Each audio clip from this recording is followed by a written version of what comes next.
From Highmark Stadium in Pittsburgh, Pennsylvania, a big Group L tilt in the USL Championship as Pittsburgh Riverhounds Soccer Club gets set to play host to New York Red Bulls 2 in a game that could really take a lot and go a lot towards who could get out of this group and go to the playoffs. Sean St. Jacques, Devin Kerr here with you. Tonight's game is brought to you by AHN.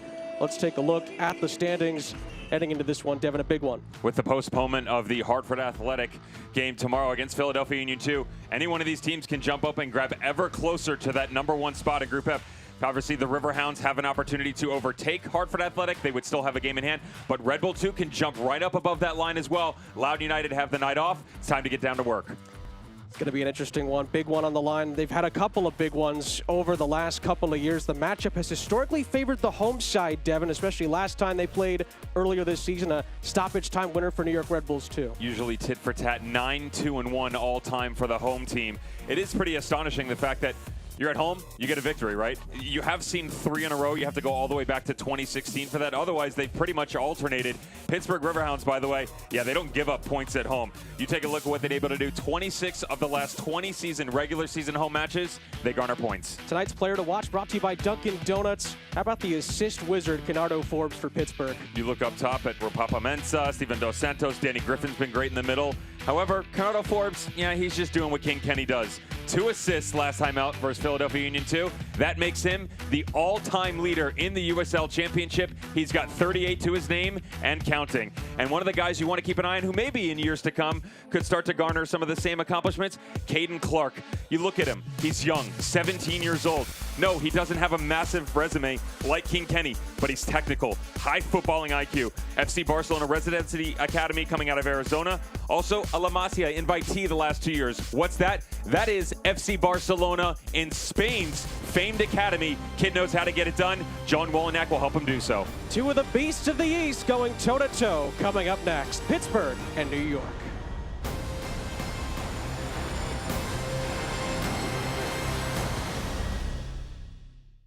How do you make safe safer?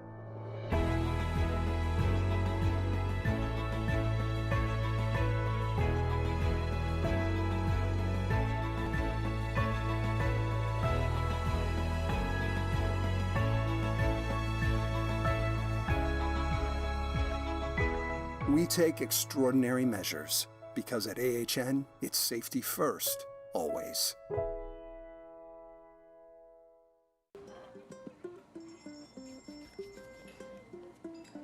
Hey, Gus.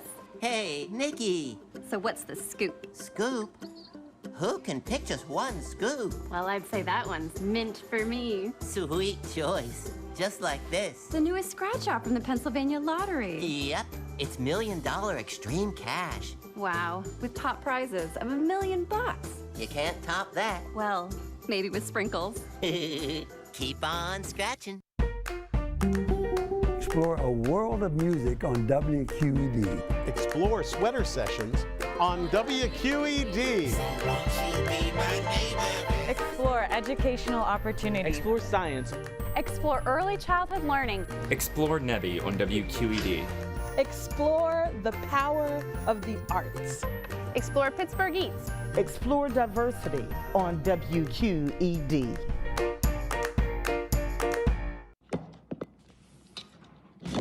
That's life. And as funny as it may seem, I can't hear what you're saying. People get their kicks stomping on your dreams. Wait, you're upside down. And if I didn't think it was worth one try, I'd jump right on a big bird and then I'd fly. You look up top at Rapapa Mensah, Steven Dos Santos, Danny Griffin's been great in the middle. However, Kenardo Forbes, yeah, he's just doing what King Kenny does. 2 assists last time out versus Philadelphia Union 2. That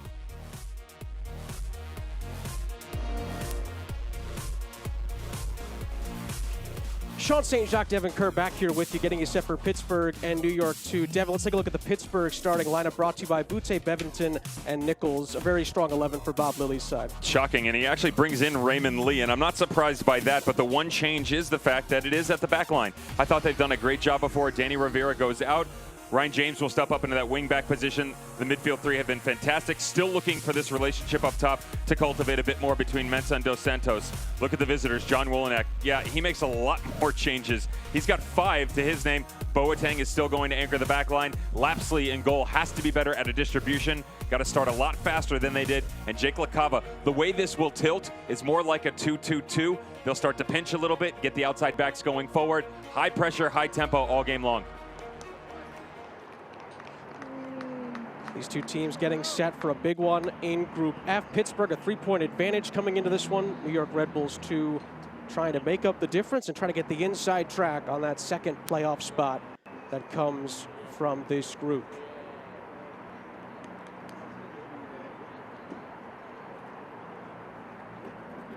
Pittsburgh lost in New Jersey. Last time these two got together, a stoppage time winner for New York Red Bulls 2, continuing that theme, I should say, of home dominance between these two.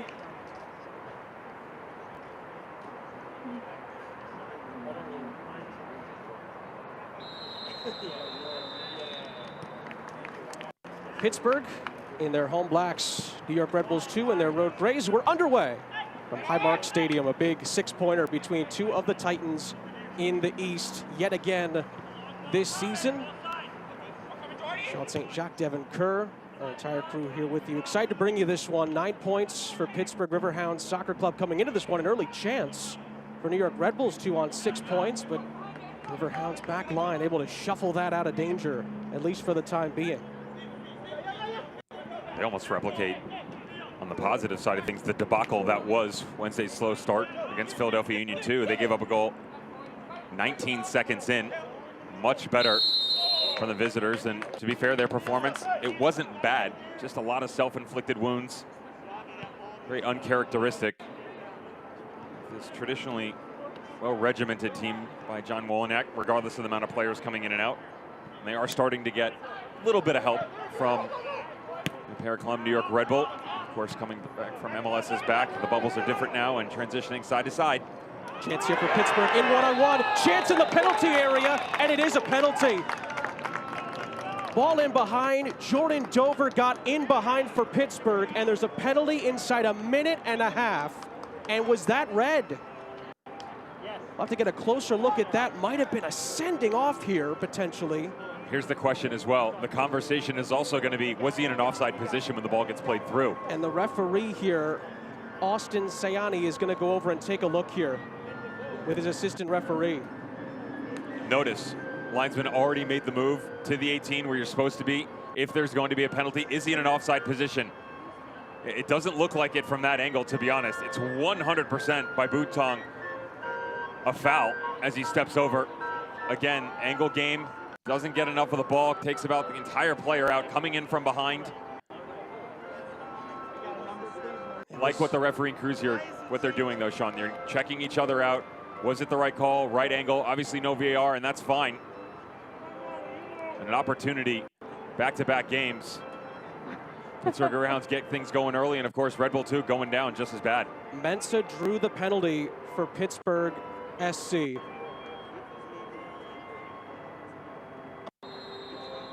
Can they convert from the penalty spot here? Robbie Mertz scores. And Pittsburgh, just like that, have a goal advantage. Rocking the black kits, putting a black mark on.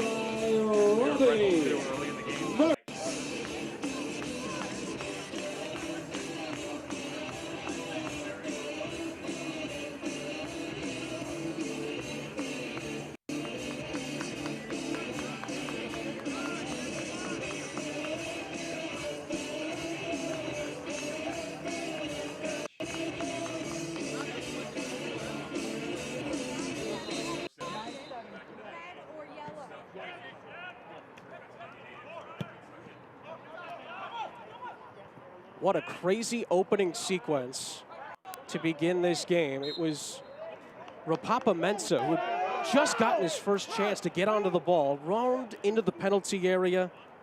Samad Butong put in the challenge. And, well, I'll tell you what, I don't think Robbie Mertz expected to take a penalty under 2 minutes into the game, but he was cool, as ever. And yet again, the home team has the early advantage as Pittsburgh has an early 1-0 lead. You obviously never want to give up an early goal, but the fact that you're on the road against Bob Lilly's squads doesn't prove any more positive for John Wolinak's team. Just got to focus on what's in front of you.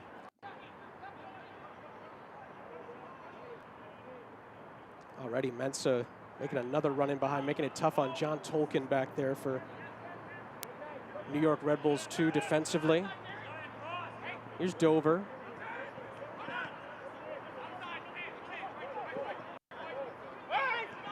Mertz.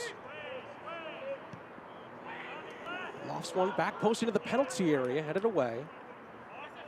Not quite cleared though. And a poor pass there, Pittsburgh give it away.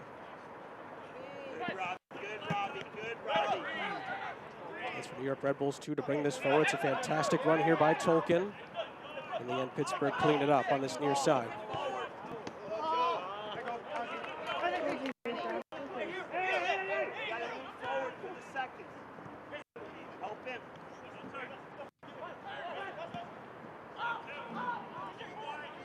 Ball over the top. And a drag back there, it looks like. As Gary Korff tried to make a run in behind. Free kick for New York Red Bulls 2. Korff had that 90-plus 5th minute winner when the two sides met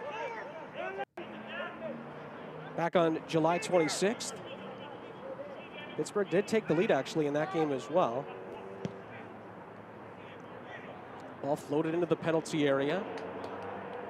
Punched out last off the goalkeeper. It's a corner on the far side. And we'll have a PA lottery corner.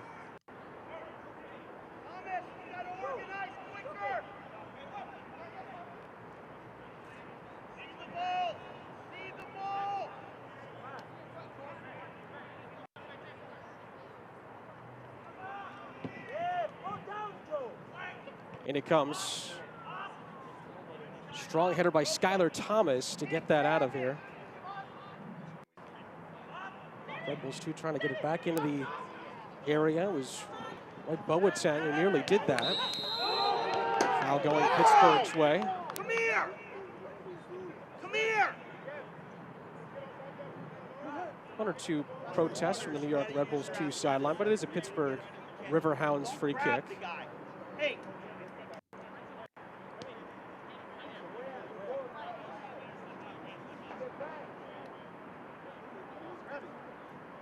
The goal kind of continues a really good stretch that continues for the Riverhounds at home. They've earned a point, at least a point, in 26 of the last 27 regular season home games here at Highmark Stadium, and they're off to another really good start tonight. Was in behind. Mensah tried to put pressure on it, shepherded out for a goal kick.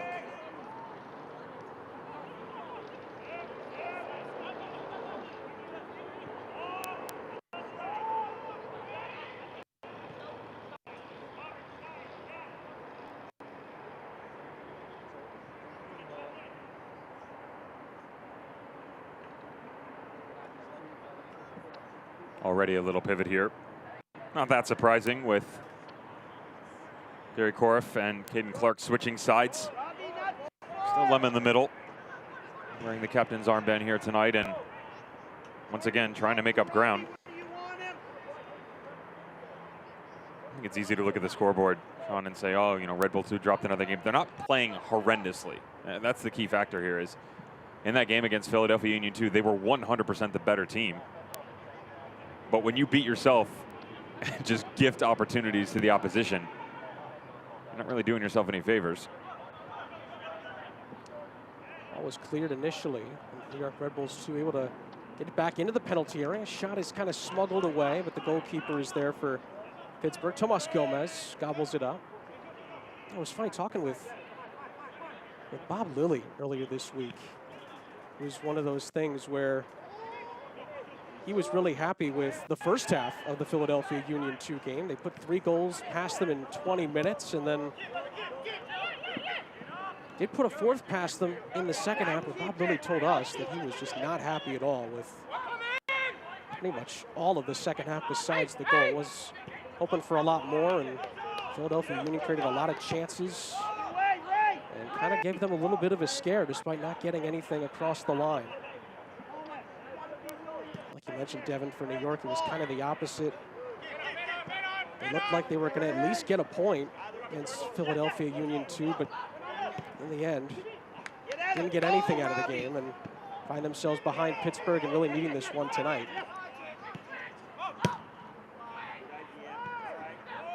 Aaron pass there by Dover. Pittsburgh win it back. Mensah, great turn. Tried to slide a beautiful through ball to Steven Dos Santos, but it didn't quite get there. And it's a goal kick. Lovely link-up play. At least the idea of it there was good. Love the shout by Bob Lilly on the sideline as well. They're pulling the midfield a bit thin here where Griffin, Robbie Mertz, and Forbes get flat. Either Mensah or Dos Santos are dropping back, and he was just saying, if Steven drops back in, you peel off and get into that space behind him. His coach is right on. Some excellent movement coming out of the midfield so far. Love the way that Robbie Mertz has been working back here. But some recognition as there's a lot of space to work with on that back four for New York Red Bull 2 right now. First chance to really take a look at Dos Santos, who coach just said he's a good threat in the air, good hold-up play as well, can really get his teammates involved. As we saw there, at least the reverse of that there from Mensah, and then he said it's just one of those stretches right now where he's taking his chances, getting in good positions, and leads the team with 4 goals at the moment.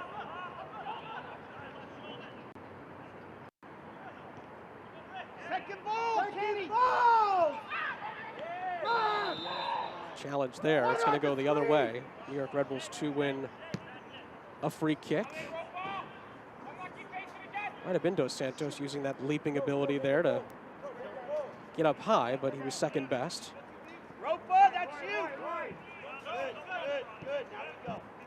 New York Red Bulls 2 can start again. Tolkien. And Tolkien wins a free kick. Red Bulls 2 want to play quickly here, but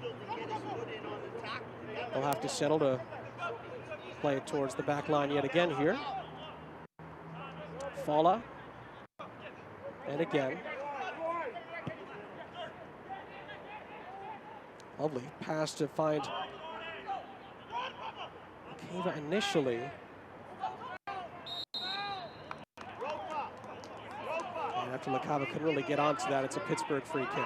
A lot of issues going on right now all over the place. And the ball's still rolling. This is some of the system that they're just trying to grow themselves into right now. Little change. Of course, we're so accustomed to seeing these Red Bull units in 4-3-3, 4-2-3-1 start to pivot here a little bit. Some of it mimics what's going on at Philadelphia Union.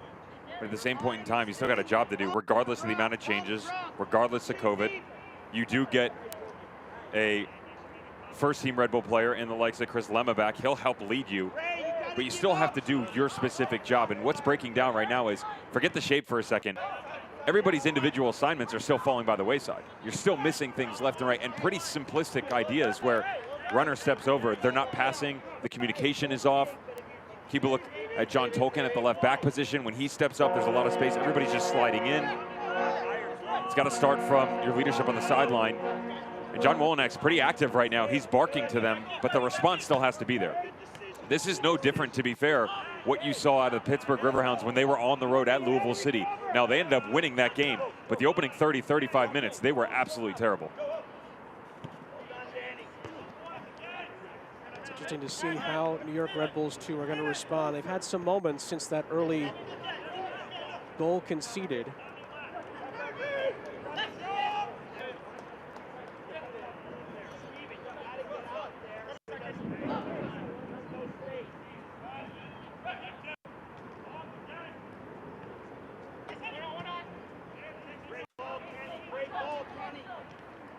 Ball played past Boonthong, and just to confirm, he got a yellow card for that challenge on the penalty.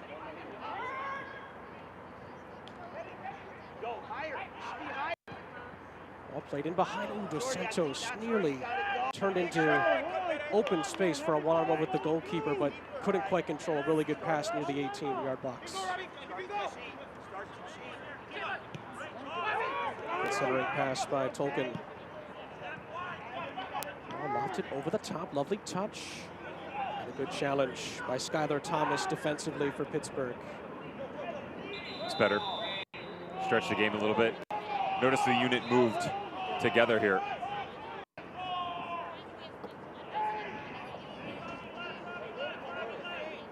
Another booking here looks to be in the cards here, no pun intended. I like what you did there. Well, I tried. Although I didn't try too hard on that one. The argument is it Van Kaziel or Skylar Thomas for coming over and getting himself in trouble? Talked himself into it. Yeah, it's going to be Skylar Thomas. Well, booking a piece early on here for either side. And like you said, Devin, it looked unprompted.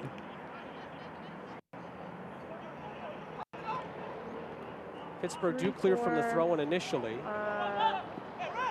But Mensa nearly controlled it. One back by New York Red Bulls 2. Thong over the top.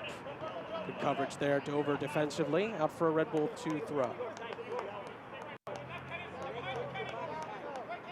John Tolkien, another one of the Red Bull players that are back out of the bubble. The transitional period to get them from one bubble to another has been very difficult for an organization. And it's simple to think, well, some of these players that regularly appear for John Wolinak's side, can they make an impact? Absolutely. But the minute that you remove them from Red Bull and start to bring them to John Wolinak's team, you separate them for, there's the isolation period, then they have to do the testing. Then you also have to make sure, by the way, that the players are actually match fit to be able to make an impact. And oh, by the way, it's not an easy process to turn around and go back the other direction. That's why you're only seeing 2 right now in the starting 11, in the 18 overall, actually. You mentioned something similar to Bob Lilly earlier this week. And he kind of talked to us about, always looking for players to bring in and always looking to strengthen the squad, but especially now. It's always been like this, but especially now. It's got to be the right fit. It's got to be a guy that's going to be willing to come in and make an impact pretty much right away. It's in some way in the squad, and I'm sure the situation, obviously, with the pandemic and that situation you just mentioned, Devin's really another reason why I'm sure coaches are hesitant to sometimes pull the trigger. Dover to Mensa, put out by the back line of New York Red Bulls 2. Thomas stepped in well. Dover, did he keep that alive? He did, and then won his side of throw. That ball's not out. Jordan Dover getting frustrated by what's going on that sideline. A heated battle for sure. Barry Koref, Starkin Lemos striding over to help out. Beautiful step by Skylar Thomas on the back line to get involved and go the other direction. I think we might have heard the coaching staff's voices just after the first challenge inside the first minute. That just tells you how much this one means for both sides. You called that? The Red Bulls 2 take this quickly but ineffectively. And Gomez, the goalkeeper there, easily to corral that after a misplaced pass over the top.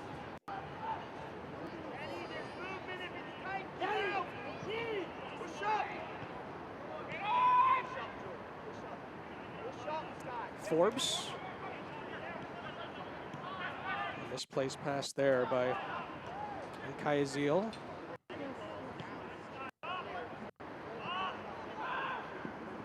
Mensa gives his goalkeeper comes way off his line to head that away, and luckily for his sake put that in a spot where it couldn't at least immediately impact him. But here comes Mertz, the goal scorer.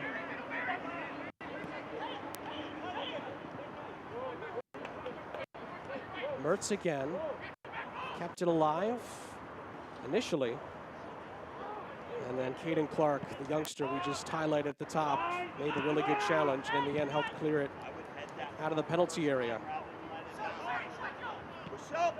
Dover nearly found space to run on that. If he'd gotten a touch on that, maybe could have gotten into a dangerous area. It's still a Riverhounds throw-in on this near side. Still feels like New York Red Bulls 2 are trying to find their way in this game. That could be an issue for the entire match when you're on the road at Highmark facing the Pittsburgh Riverhounds, coached by Bob Lilly. Yeah. Just settle down here a little bit. It's a lot of chasing, right? Yeah. Don't feel comfortable at all. And That's never the case when you watch these teams play. They're the ones who are proving that they're going to provide an issue all match long. Everybody's going to slip here and there, but 20 minutes in, not looking themselves whatsoever. And again, you go back to the results. Don't care that they've lost some matches. When you look at the body of work, they're finding it. Maybe not for a full 90 minutes, but there are glimpses. But I haven't seen them start this slow yet this year. Nobody got a touch on it initially. Skylar Thomas did. Handball appeals for a moment, and then a foul even against Pittsburgh as Dover was penalized. Chris Lemma wins the free kick.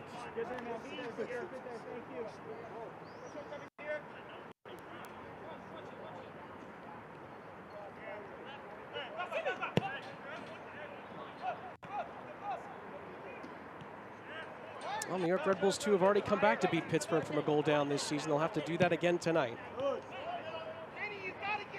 One back, Dos Santos controls for Pittsburgh. All over the top, headed down. Might have been a foul. Yeah, it is a foul against Pittsburgh. Is yet again Korif throwing his body around, trying to help his team gain possession, wins his side a free kick. He's making a good friendship over there with Jordan Dover. Both have been quite vocal with the referee about the decisions they felt like they should have gotten, as opposed to the ones that have gone against them. Still this pace. Just underneath the front two. Mensah, Dos Santos dropping in nicely. It's a lovely touch by Korif. The turn, though, was blocked. Korif back on it. And it goes the other way. And to be fair to Korif, even if he did get past the one there, he still had 2 or 3 other Pittsburgh defenders to deal with. He's in a tight spot. It's a good look spatially, though, right? The awareness is starting to come where Korif comes inside. LaCava understands that he can now pinch out, opens up the spot in the middle.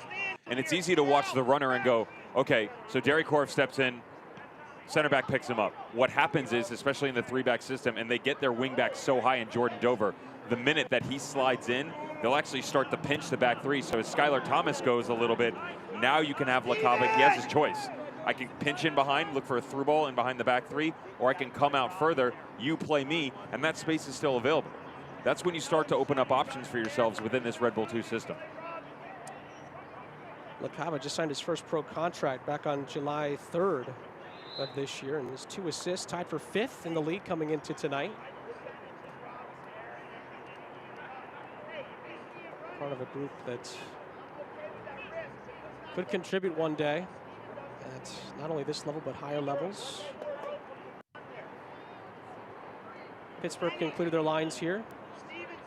Up by a 1-0 and a penalty converted by Robbie Mertz in the 3rd minute. Foul happened with 1:20 on the clock. And since then, it's been Pittsburgh mostly dictating it, and New York Red Bulls, too, still slowly but surely finding their way into this. Dover sizes it up and had a go. I don't think it took a nick off anybody. It's a goal kick. Catches Mensah right up top. Great step, though, right into the space.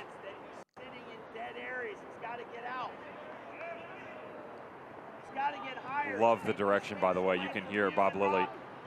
That is one of the conveniences we have with the COVID situation. Crowd mics are picking up everything coming off the coaching staff, and you can see that the ideas are there. But right now, and he was pretty keen on talking about how Mensah and Dos Santos, they're just not on the same page yet. You know, it takes time. He's saying in training it's not even necessarily prevalent so far. You're starting to see that where opening 10 minutes, saw some good looks from both individuals.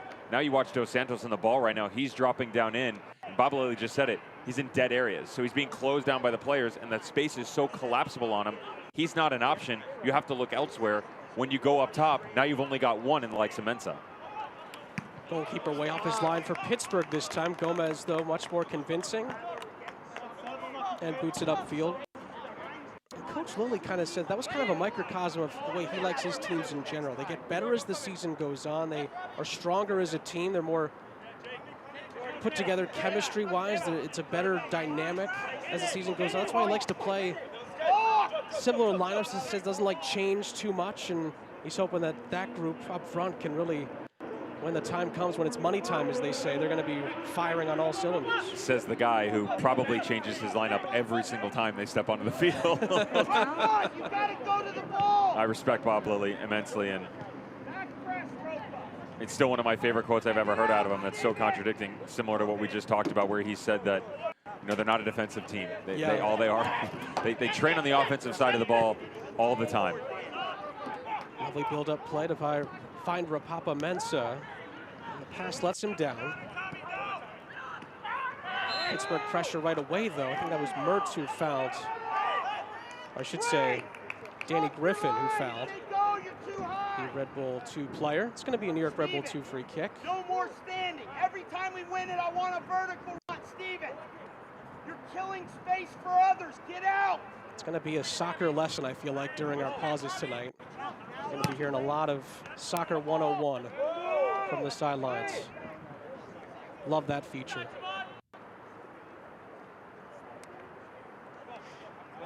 Tolkien will come up and take this for Red Bulls 2. Still looking for our first big New York 2 chance here tonight. There's been a couple of good build-up plays. Korof's been involved in a lot of it so far. Nothing quite to show for it as of yet. Pressure, though, could pay off here for Pittsburgh. Ryan James stepped in well, and then the play shuts down. Just settle the ship right now if you're Red Bull 2. Help him. Look to the likes of John Tolkien coming out of the back. Find Chris Lem in the midfield. See if you can get Sebastian Elney up top to start flying a little bit. Use that pace. He's a technical player as well. And again, the poor giveaways, right? Mensah goes for it. And hits the bar behind the net.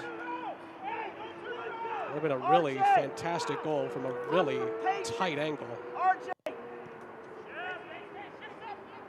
And again, some token pressure from the Riverhounds. Header by Thomas. Ropa, you're late to get back. Tolkien has his chance here to take his time and reset things. Well, he's not going to have too much time. Not all the time in the world, I should say. Ropa, if he comes into the middle, go double. You're hey. Griffin nearly got a touch to that. It's cleared out of play on the far side for a Red Bull 2 throw. Every lane just shut down right now for Red Bull 2. Sean Wolonak on the sideline getting frustrated, asking for some of his boys to show a bit more. LaCava was brought down. Could be a shot here, and it wasn't a bad effort, but it's off target. They get lucky on the turnover in the midfield that this space does open up for them. There's just so much talent going forward and haven't been able to get them involved yet.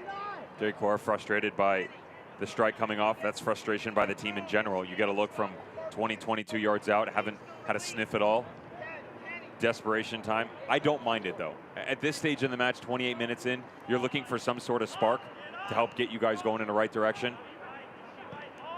You turn the page. He puts one on net, puts it in the back of the net. Looks like a genius, right? So you have to take chances here and there. And I'd much rather have something like that on the offensive third, 20, 25 yards from goal, pull the trigger, have a go, than some 50-yard sweeping ball trying to play out of the back. You turn over, team goes the other direction.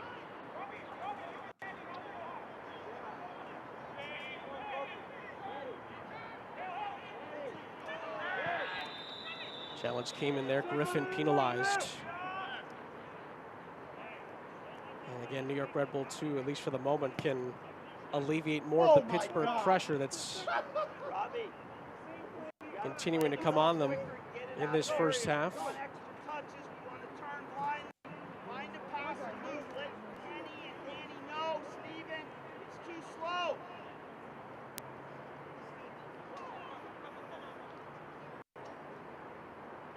It's Tolkien, who is slow to get up.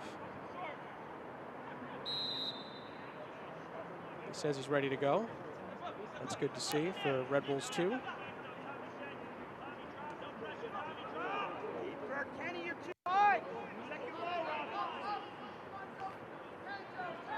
And the ball over the top, easily sniffed out, at least initially by Pittsburgh. Headed near the penalty area, and then strong there from Thomas. And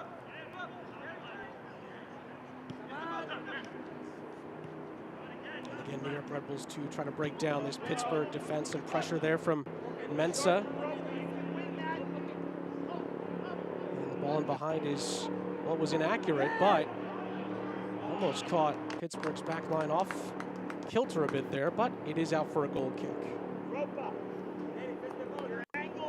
Nearly Ray Lee there, almost lost track of it as he tried to play it towards the byline. In the end, ends up being harmless. Another chance goes by for New York Red Bulls 2.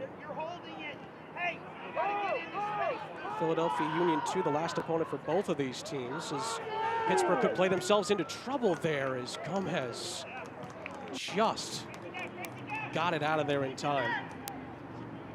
Really made a catastrophic mistake. Back in by Bunthong.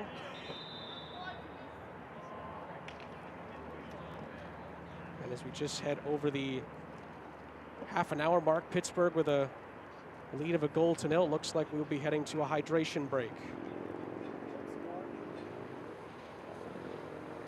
Well, it's been Pittsburgh that have really been in control since the opening moments. The penalty gave them the lead as Robbie Mertz converted from the penalty spot. His second goal of the season.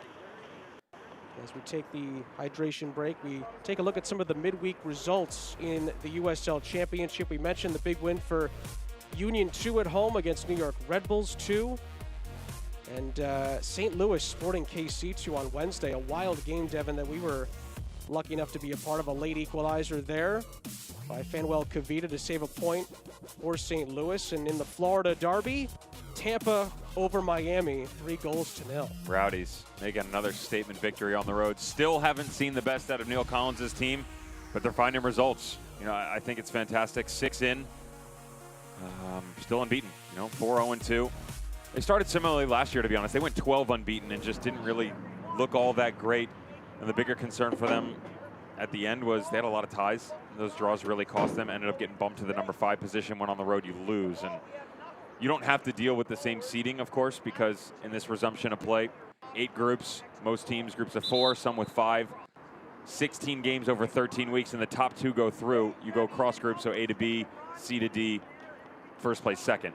A bit different, of course. Everybody just looking to finish as strong as possible, and John Wolyniak saying that to his team right now. Just looking for them to find some sort of confidence. They aren't accurate on the ball. They're giving it away. Rotation is off. There's been some quality play out of the Riverhounds, to be fair, like what they've done defensively. You're seeing pretty much Dos Santos now, though Mensah started off as well. He's dropping in, clogging the passing lanes in the midfield. They're spreading it thin, stepping Ryan James up in there a little bit, and it makes it that much more difficult. The rotation for Red Bull 2 and the way that they play, it's hard to get right. But when you get it right, it's not even the sky is the limit. You are miles. The men amongst boys thing, however you want to phrase it, it puts you on a whole nother level. But you can see when you get it wrong, the frustration is very apparent.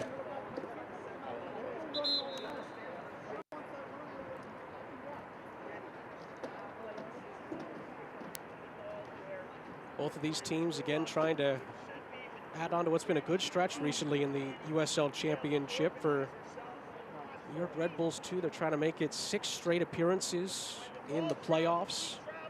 And of course, the Pittsburgh Riverhounds are your defending Eastern Conference regular season champs.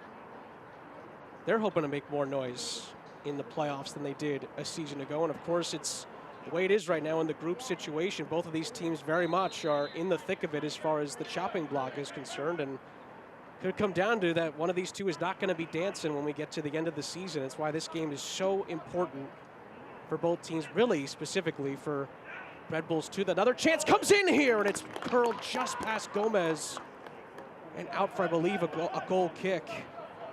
And another long attempt, this one much better.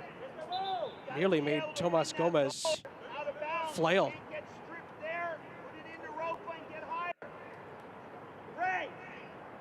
Watch the rotation. Step in, and then we go. Beautifully done out on the outside. Exactly what you're asking. Get LaCava going. Elney starts to slide another direction. The middle pocket just opens up. Caden Clark starts to step away from it. Just watch how they pinch in. There's Clark. See, he comes back inside. Then you look for the rotation in the middle. You can overload a little bit here. And when the space does start to separate itself, you have to go because it closes down so quickly in general, yet alone with the way that the Riverhounds are stacked in those two outside wingback positions. Referee! No pressure from Ropapa Mensah. It's a corner on the far side. A PA lottery corner for Pittsburgh. Not one.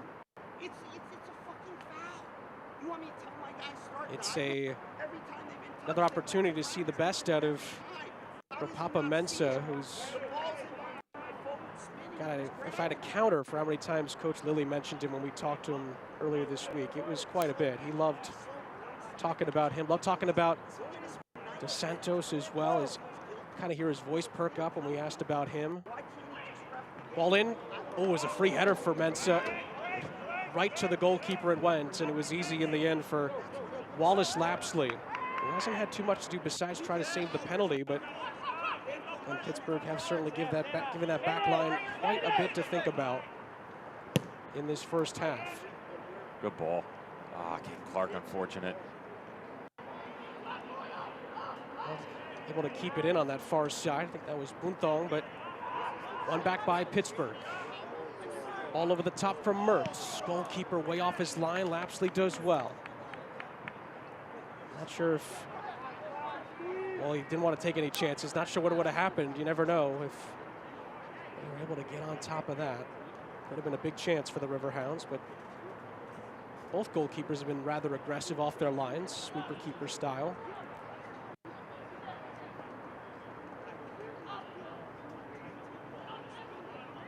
Might have been a wild arm there, but play continues. Could be a big chance here. Mertz for Pittsburgh. Might go for it. And he hits it over the top. It's a goal kick. Almost gets lost in translation as he steps into this space. Sees the run over his left shoulder, and he's got the overlapping run coming from Jordan Dover. And quite surprised that he doesn't get stepped to. When he leans into this, watch how extended away the ball is from his body. This is one where you want to get your laces on it, get up over the top of the ball, lean into it, knee right over square.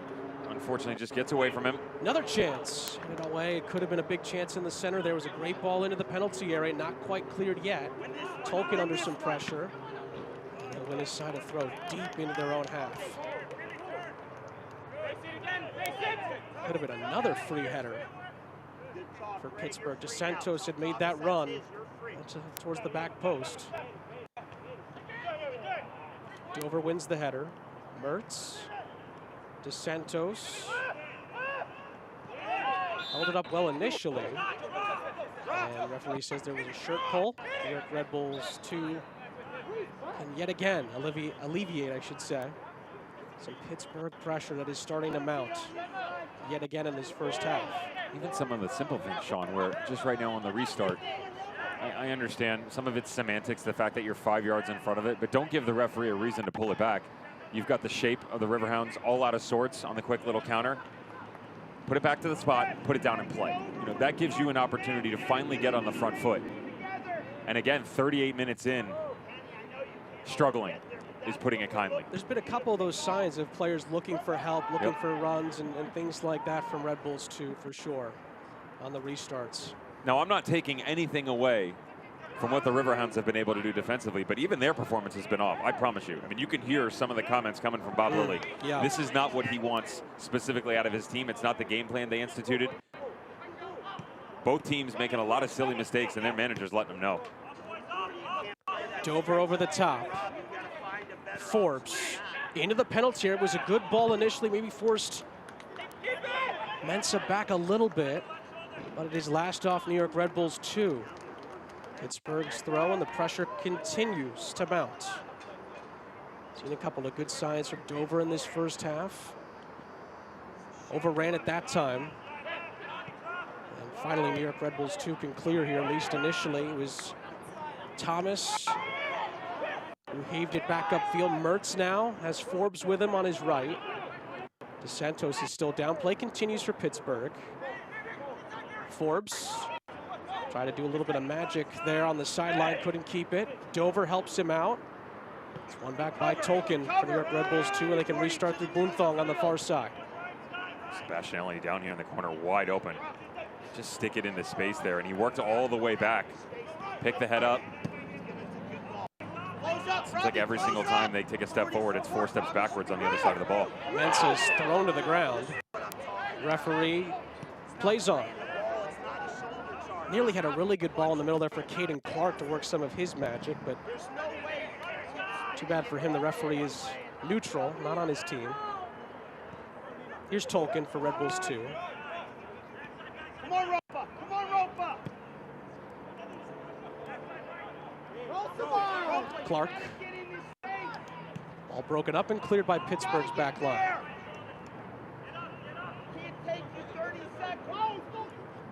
Seems like both teams at times have been fighting to get to where they want to be in this first half. Sometimes as a player, a team, the magic just isn't there, and you will do that the entire match. I've been there. I know exactly what it's like.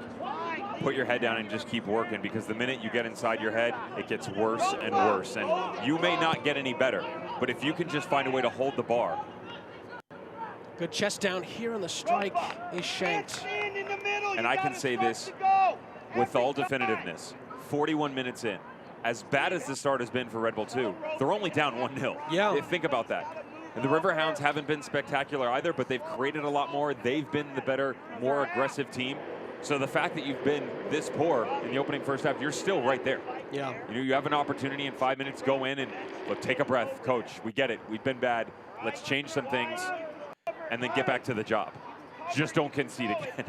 That's the major issue you want to watch right now. That's why these last 5 and change are going to be pretty crucial for both teams. They say the worst time to concede is the last 5 minutes of the first half or the first 5 of the second half. And late challenge by DeSantos. Tolkien, who's still down. He's been down a couple times in this first half. Hopefully he's all right. Another look at it here. The cut back across the body and some of the concerns we just talked about. Beautiful play by Tolkien coming back in the middle. Shouldn't have to make that move, by the way. You don't want to come back into the interior where the pressure's coming from. Riverhounds forcing it where they'd like to. Push it centrally, apply the pressure. See if we can grab a quick one and go the other direction. It's been a bit of their MO here in the first half. Stop reffing the game because of his reaction. DeSantos has been brought to the side here, and Steven DeSantos has been booked for that challenge. Bob Lilly, kind enough providing the commentary of what should or should not be happening. We're grateful. It's when he gets into the French, the foreign language stuff on the sideline that I get confused about. Right? Fortunately enough for him, I do speak it, though I think some of the words I probably can't repeat at this point in time. We do apologize for any foul language that may have come across. It happens, right?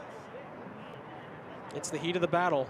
Steven! This is obviously a huge match for both teams. It's been, for those that have been with us since the beginning, you've heard the yells and the screams, not just again at the referee, but at the players more often, really. Just trying to get everybody on track for both sides. The passion that's been shown has been consistent and evident throughout this entire match so far, because of the fact that it's not only a 6-pointer, but the fact that, you know, we've talked about this on multiple occasions, Devin, just time is money right now. It doesn't matter what point in the season it is. You got to get the results when you can get them.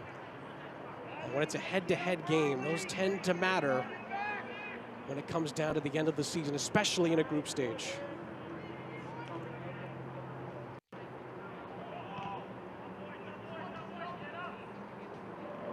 Mensah putting the pressure on. It was headed away by Falla. Tolkien helping back defensively. Mertz was in there, and Mertz is penalized. And Tolkien is yet again acquainted with the turf.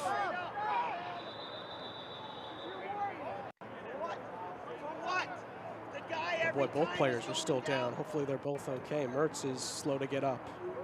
Little head-to-head action. Robbie Mertz. He's been quite busy here. Shifting to this right side in the matchup against Tolkien and Gary Koreff. Still having to tuck back in against Chris Lemma and Sharifi. We're allowed to go up for a ball. Sharifi's been quite quiet, actually. Yeah. Lemma. I mean, again, you're just looking for a little glimmer right now. It's a good look at Roy Boateng. Nice to see him back and healthy, finally. And the argument from Bob Lilly is that he goes straight up. I would politely disagree. The referee actually gets this one right with Robbie Mertz coming back across. Roy Boateng, the draftee by the Red Bulls in 2019, picked up his hip injury. Started him off slow and got him back towards the end of the year. Highly touted, though. Drafted him number 16 overall. Red Bull decided not to sign him, and fortune turns to fame for John Wolynak. Gets his opportunity to work with him. Went out of UC Davis, Conference Defender of the Year. Great player. And finally back to health and featured in every one of their matches so far.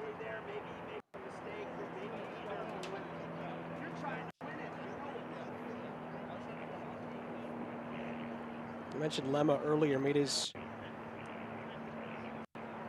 62nd appearance earlier in the season for New York Red Bulls. You see the confirmation there of 6 added minutes at the end of this first half. And he's continuing to extend his record for starts in the history of New York Red Bulls too, as well. He's been Mr. Consistency when he's been in there for Red Bulls 2. Back underway after the stoppage. Thomas finds Dover for Pittsburgh. Mertz, good touch into space. Holds onto it, finds Dover. All over the top for Papa Mensah. 2 Red Bulls 2 players on his back. And he can't do much with that. It's out for a goal kick. I'm fantastic in the midfield.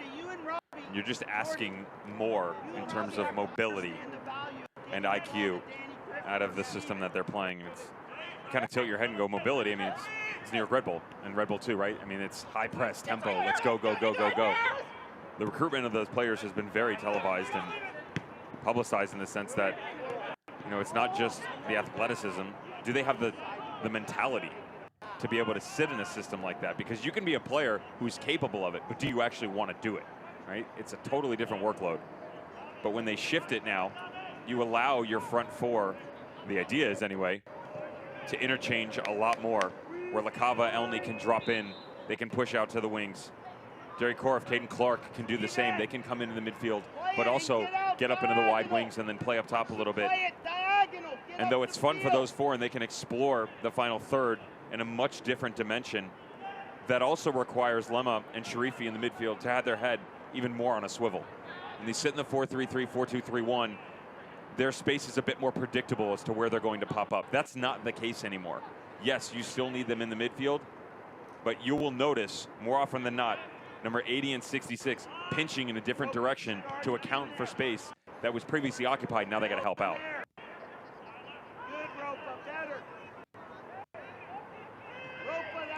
Not a bad idea to touch that into the space on the far side as play breaks down for Boonthong on the far side.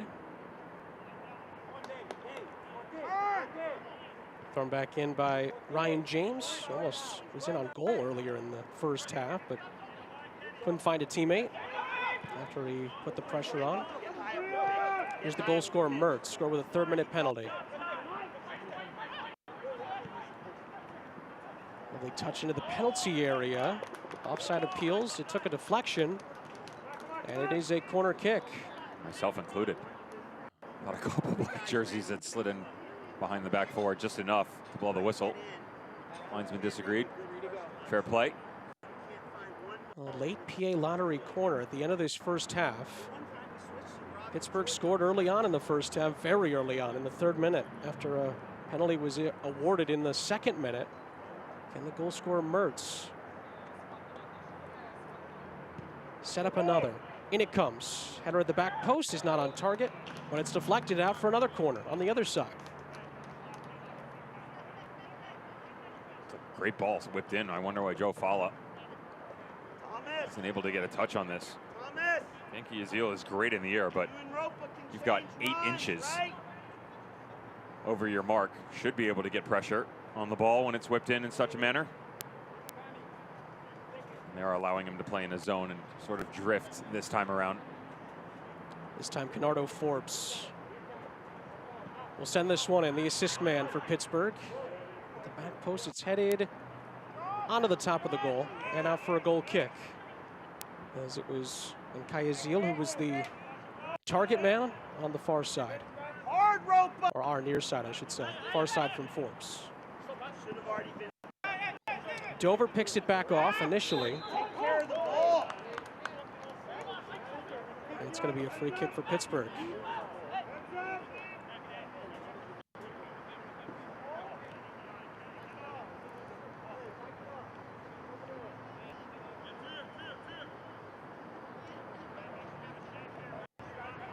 Another set-piece opportunity for the Riverhounds at the end of this first half. Can they double their advantage in this big game? We enter the last minute of stoppage time at the end of this first half. Ball goes in, strong header out. Fell for Mertz, it was deflected. And it was Absolutely picked it up, thinking it was a goal kick, but it is one last PA Lottery corner for Pittsburgh at the end of this first half. They are knocking at the door here.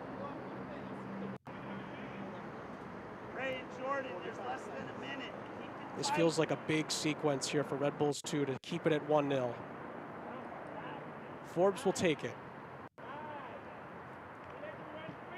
Good ball at the near post. Referee saw a foul away from the ball, I think, and it's going to go the other way. Those two have about 10 seconds to try to get this downfield. I think they will take it short.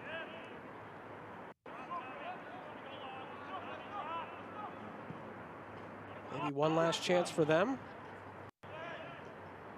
Mertz all the way back defensively. Keeps it for the Riverhounds. Flicked on towards Rapapa Mensum. Was there a foul there? Referee says there was. Dos Santos is down for Pittsburgh. And this first half continues. It's been physical. That's something I don't think we've highlighted enough in this first half. Both teams have been up in each other's grills. It's what we expected, I think. A lot of in from behind and head-to-head, to be honest. Some scary challenges going back and forth. Yeah. Pittsburgh didn't have much time to take that free kick as the referee blows for the end of the first half. A third-minute penalty from Robbie Mertz has Pittsburgh in front. It's been a choppy game. It's been a physical game so far. Neither team has been very efficient on the ball. You start with the visitors, though. My concern is decision-making overall. Playing out of the back, finding the pieces. And look, if something's not working, you have to find a way to change it up a little bit. John Wolniak will understand that, but more importantly, just be smart. When things that are difficult aren't within your reach, do the simple things first, play a 5-yard ball in front of you, and build onto that. This game's big for both teams. Pittsburgh's penalty has them in front. As we head to halftime, Pittsburgh and New York getting ready for a big second half upcoming. It'll be Pittsburgh that has the advantage. We'll be back with a little bit more at the half.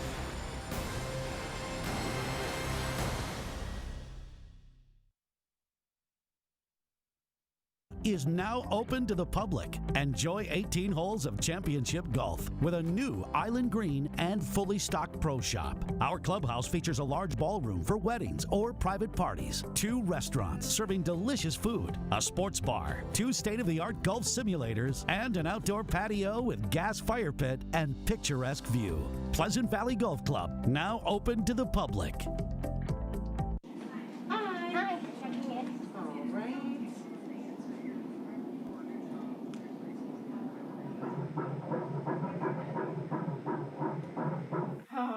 Oh, that's cute. That's so cute. She's gonna have some nice big cheeks. Yeah.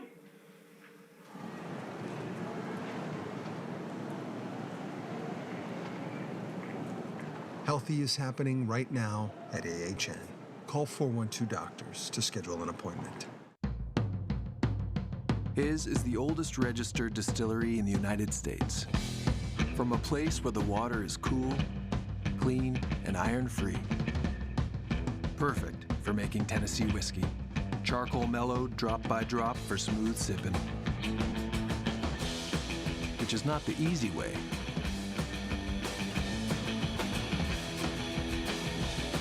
But it's his way.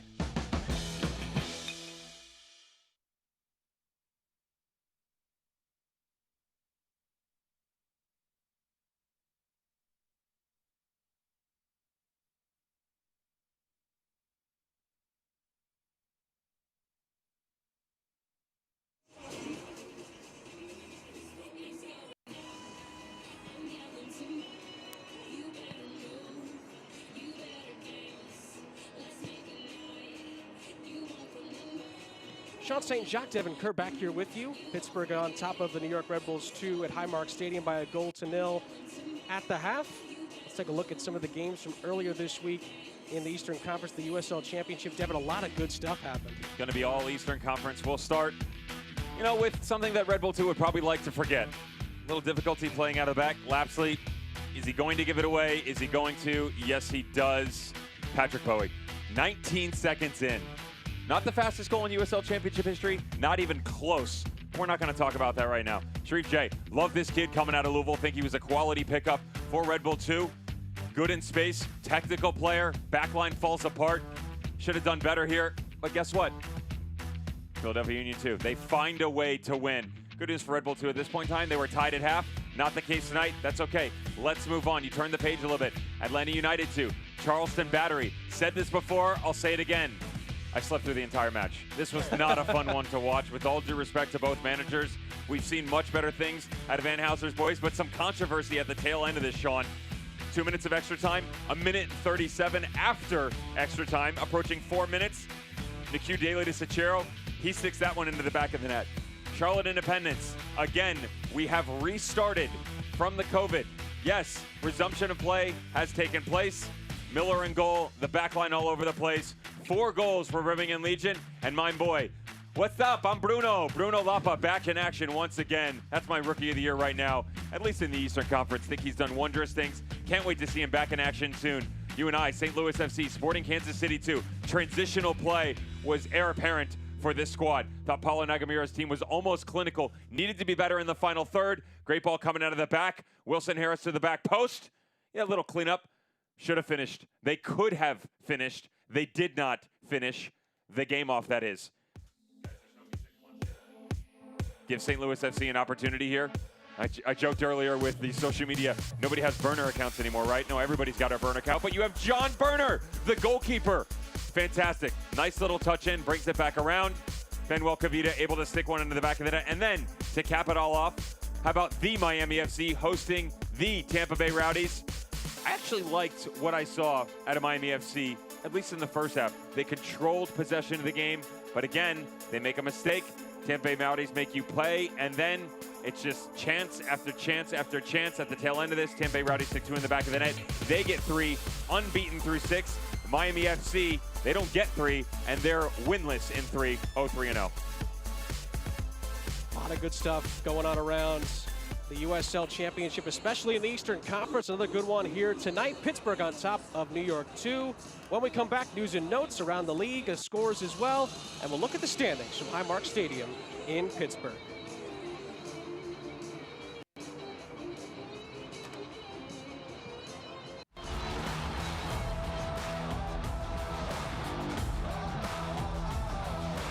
The USL is proud to bring professional soccer back into our communities and across the ESPN family of networks.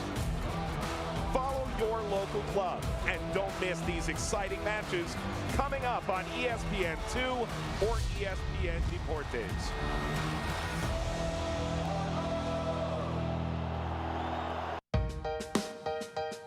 Dr. George Champus from Northwestern and U.S. Soccer's Chief Medical Officer joins me. Coach, try and describe, as soccer has returned around the country over the past month, the work that you and the doctors at U.S. Soccer and in association with the USL Championship, the work you've put in to make sure everybody remains safe for athletes, staff, referees, and in some cases, fans. Well, Mike, first, it's great to be with you, and watching the USL getting back on the field is really a special thing.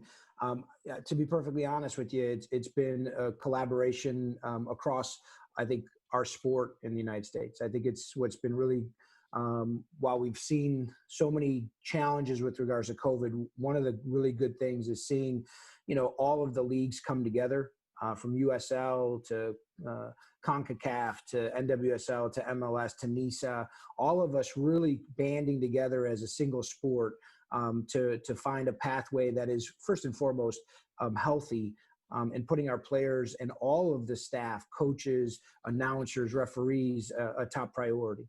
And then subsequent to that was looking at our youth game, that we as a federation, can we create a very responsible guideline that really resonates across the sport. How do you make safe safer?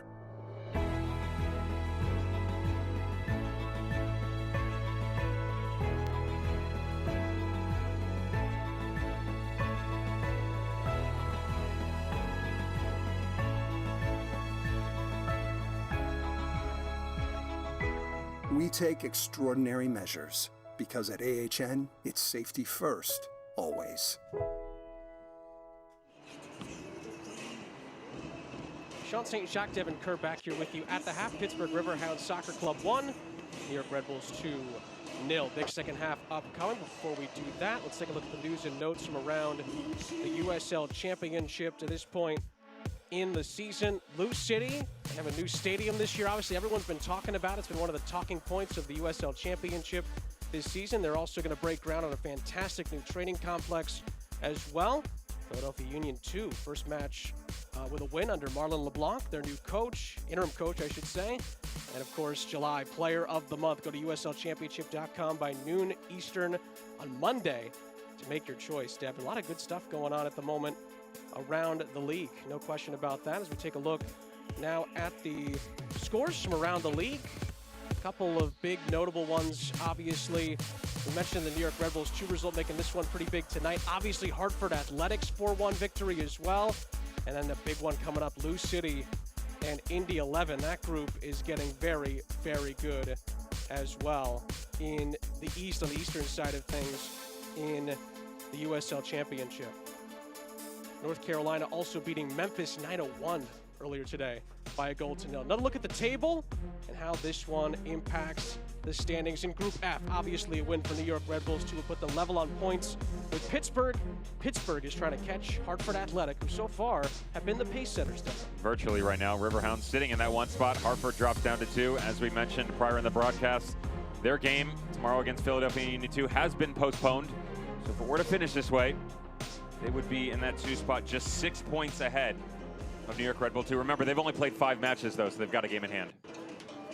More to come during the halftime report. Highlights and stats, and then the second half is next from Pittsburgh.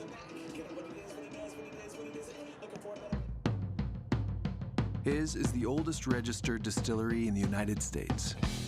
From a place where the water is cool, clean, and iron-free. Perfect for making Tennessee whiskey. Charcoal mellowed drop by drop for smooth sipping. Which is not the easy way.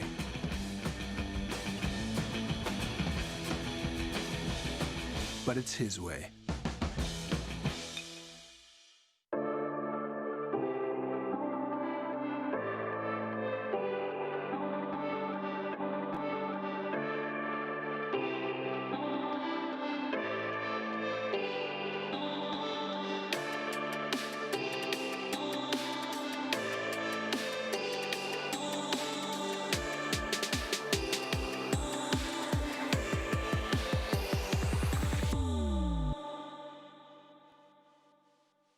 Pleasant Valley Golf Club, nestled in the Laurel Highlands of southwestern Pennsylvania, is now open to the public. Enjoy 18 holes of championship golf with a new island green and fully stocked pro shop. Our clubhouse features a large ballroom for weddings or private parties, 2 restaurants serving delicious food, a sports bar, 2 state-of-the-art golf simulators, and an outdoor patio with gas fire pit and picturesque view. Pleasant Valley Golf Club, now open to the public. Sean St. Jacques, Devin Kerr getting you set for the second half between Pittsburgh Riverhounds and New York Red Bulls. 2 golden nil lead for the home side at the moment. Let's take a look at the first half highlights between these two. Devin, right from the off, Pittsburgh gets a huge chance and it leads to our opening goal from the penalty spot. Actually, the first 60 seconds wasn't bad from Red Bull 2. They just couldn't replicate it, right? The other 44 were pretty terrible. Seas open up here. Mensah tackle for sure, taken down on the backside by Boontong. Let's go to who? Robbie Mertz. Sophomore slump? Absolutely not. Beautiful penalty taken by the Pittsburgh native. Nice bottom corner. Sends Lapsley going the wrong direction. So they get out in the 3rd minute. Take it any way you can get it, right? It doesn't matter. You're playing a good team like Red Bull 2. That's fine. You would get, what do we say, glimpses? Moments, if you will. Finite. Inklings. Yeah, it was tiny for sure from the visiting squad. This one up over the top. And I think the moments when you showed them, they were really good. The problem was they were few and far between. If you combine them, maybe you got a quality 5 minutes out of the entire first half. I really like the shape out of the midfield. What I'm seeing out of Griffin, Forbes, and Mertz. Spreading thin, decision-making. That is some of the youth of Robbie Mertz. He's still growing into this position. Could have put this on frame. Should have put it on frame. Could have been up 2-0. This first half stats brought to you by the PA Lottery. The first half highlights brought to you by the PA Lottery. The first half stats brought to you by K&L Gates. The big stat is the 1 goal to nil stat. The other big stat, only 1 shot on target for either side in the first half. I'm surprised that you had 15 overall. Sometimes I wonder where these metrics come from because I sit back and I'm like, yeah, was any of that really meaningful? Here's the stat you won't see. I talked about these teams being inefficient. Right now, Pittsburgh, 62%. New York Red Bull 2, 60, and that's in terms of passing accuracy. Red Bull 2 actually has 5 players under 50 right now.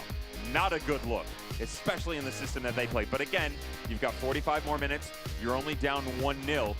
Excellent opportunity for both managers, because Bob Lilly's going to be upset as well, to go back and say, listen, this was our game plan. Throw that book out the window. We have to chase a little bit here. Let's get back to basics and what we're good at. Let's look at the upcoming USL schedule brought to you by Jack Daniels. Devin, boy, where to start? Big ones coming up for New York Red Bulls 2 against Loudoun and against Hartford. Loose City with a couple of big games coming up as well, trying to get some revenge on Sporting KC2. They're going to have to get through Lipa FC, Indy 11 this evening first. But of course, yes. And then they turn the corner. You know, the midweek games, 16 games in 13 weeks. That's not easy for anyone. Some of these guys are doing 15. Some of them never got to play back in March. I'm still looking at 8-15 again. I would like to see that St. Louis Sporting Kansas City 2 game again, please. I thought they were decent on Wednesday. The ideas were there. We definitely weren't lacking for action. There were lulls that were up and down, but they put together some quality performances. They've grown, and I would not have expected either one of them to be where they're at right now, considering the company that they're in Group E. A sequel to a late-minute equalizer? Yes, please. Yes, please, with the cherry on top of that. Teams will switch sides for the start of this second half. Again, it was the early pressure from Pittsburgh. Again, we kind of went back and forth on it, on that penalty situation. Maybe a red, ended up being a yellow. The penalty was converted, as you see a New York Red Bulls 2 substitution. Edgardo Richo makes his presence felt. And another change as well as Preston Kilwine enters.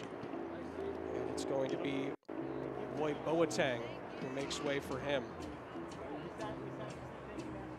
Just hoping that's a precautionary substitute with Roy Boateng. Yeah. He was, he had the injury last year with his hips, and he was laboring a little bit last match. Wondered if he would even make the 11. So that could be load management. Same point in time.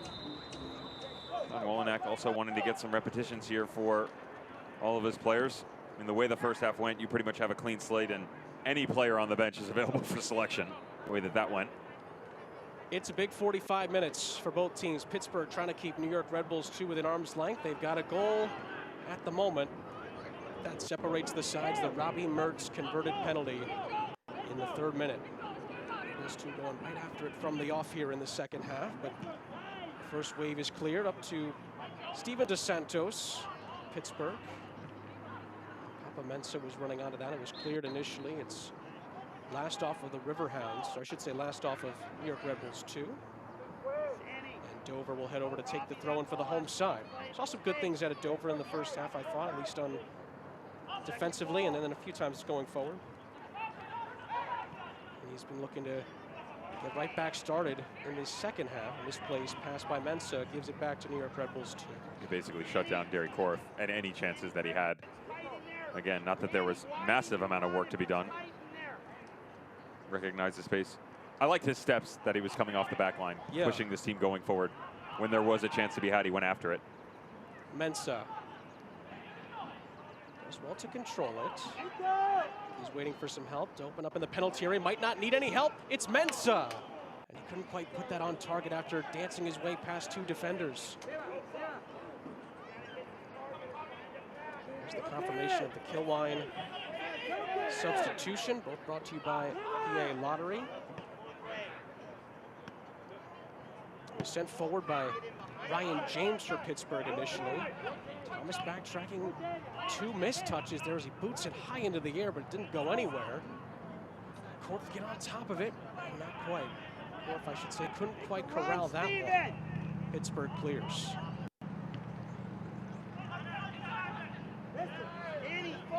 James.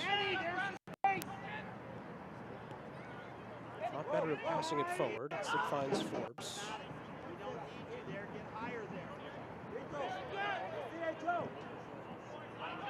Over the top, aiming for Dos Santos, and the big head of Kilwine heads that away.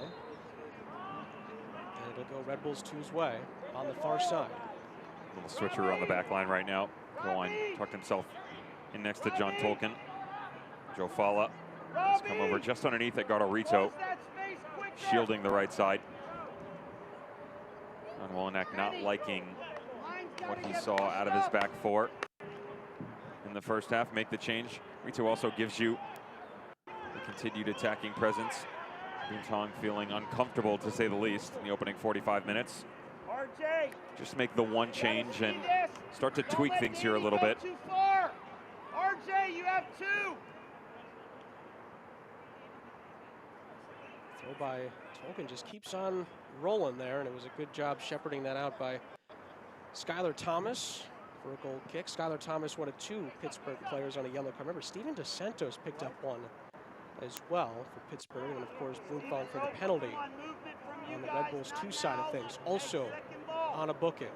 So definitely worth keeping an eye as this second half continues. The second half, or I should say a game so far that's been physical. It's been a grinder for both teams.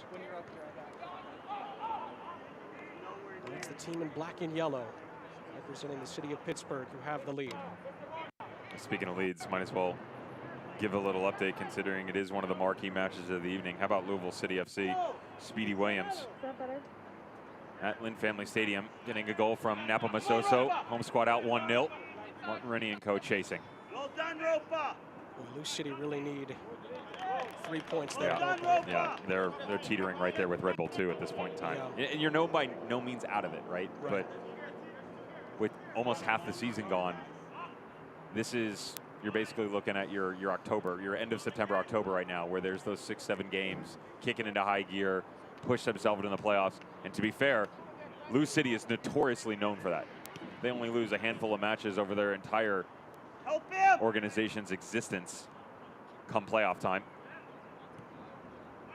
There's a chance there for Red Bulls 2 to put that into the penalty area. It was a solid run down this near side. The pass left a little bit to be desired from Sharifi. Falls here for Fala.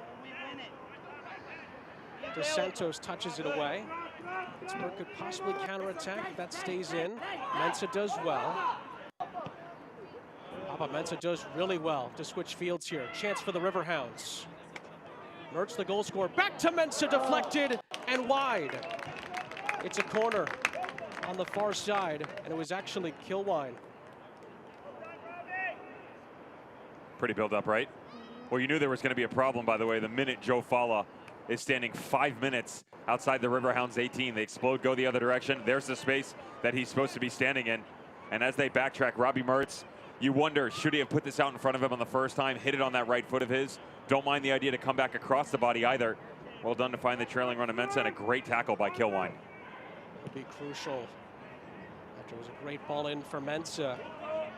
Corner kick left a little bit to be desired. Put back upfield by Dover. Mertz trying to keep that in. He did. It was deflected, and it's easily gobbled up by Lapsley.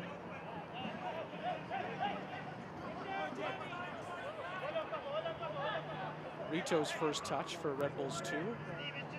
He avoids the pressure from Mensah. Good sportsmanship between the two after Rito was able to pass it out of trouble.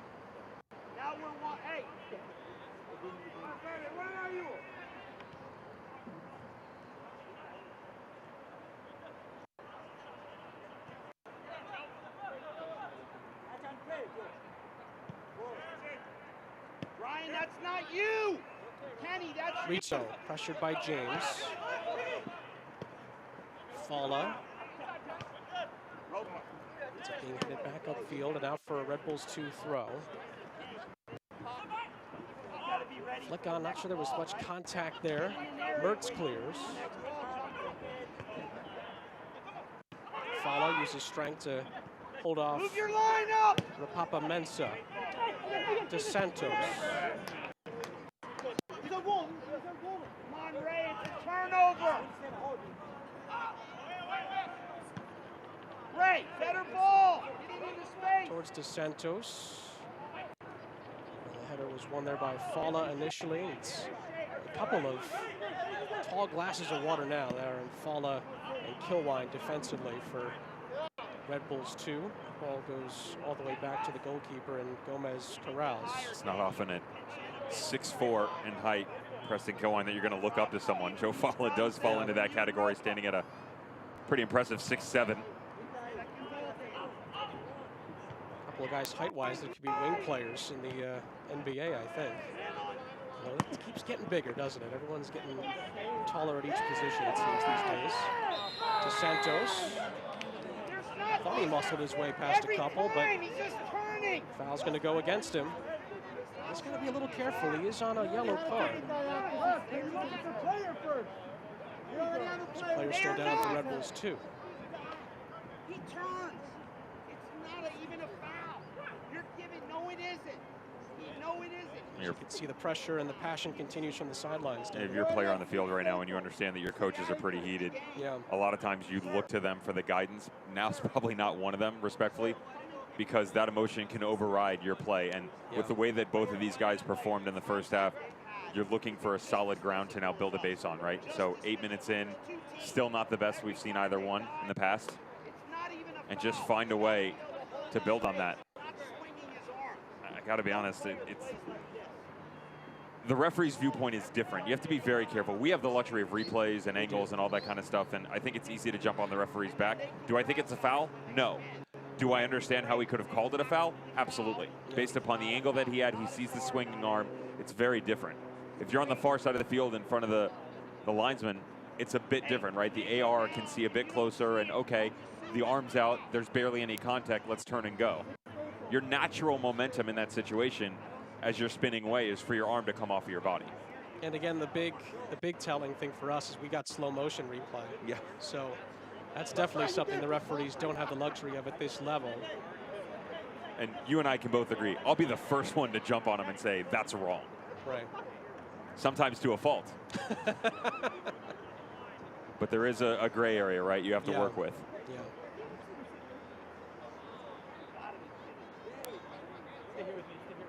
The referee did just put a card back into his pocket there.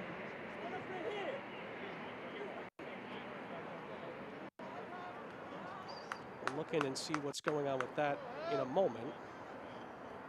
We're being told that Bob Lilly has been booked for dissent on the sidelines, the Pittsburgh coach. Well, we've been hearing him quite a bit. Apparently the referee, Austin Siani, not thrilled with what he heard.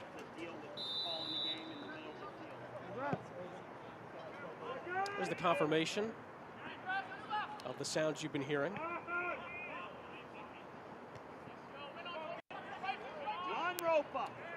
Mertz, the goal scorer, out wide for Pittsburgh. There's Forbes. Lovely little touch pass to Mertz over the top to get past the defender. DeSantos helping to get possession back. Couldn't quite do that. Lemma for Red Bull 2. Ended up sending that forward. Nobody in particular there for the Road Grays, but it's Thomas who initially cleared. Now it's James for the Riverhounds.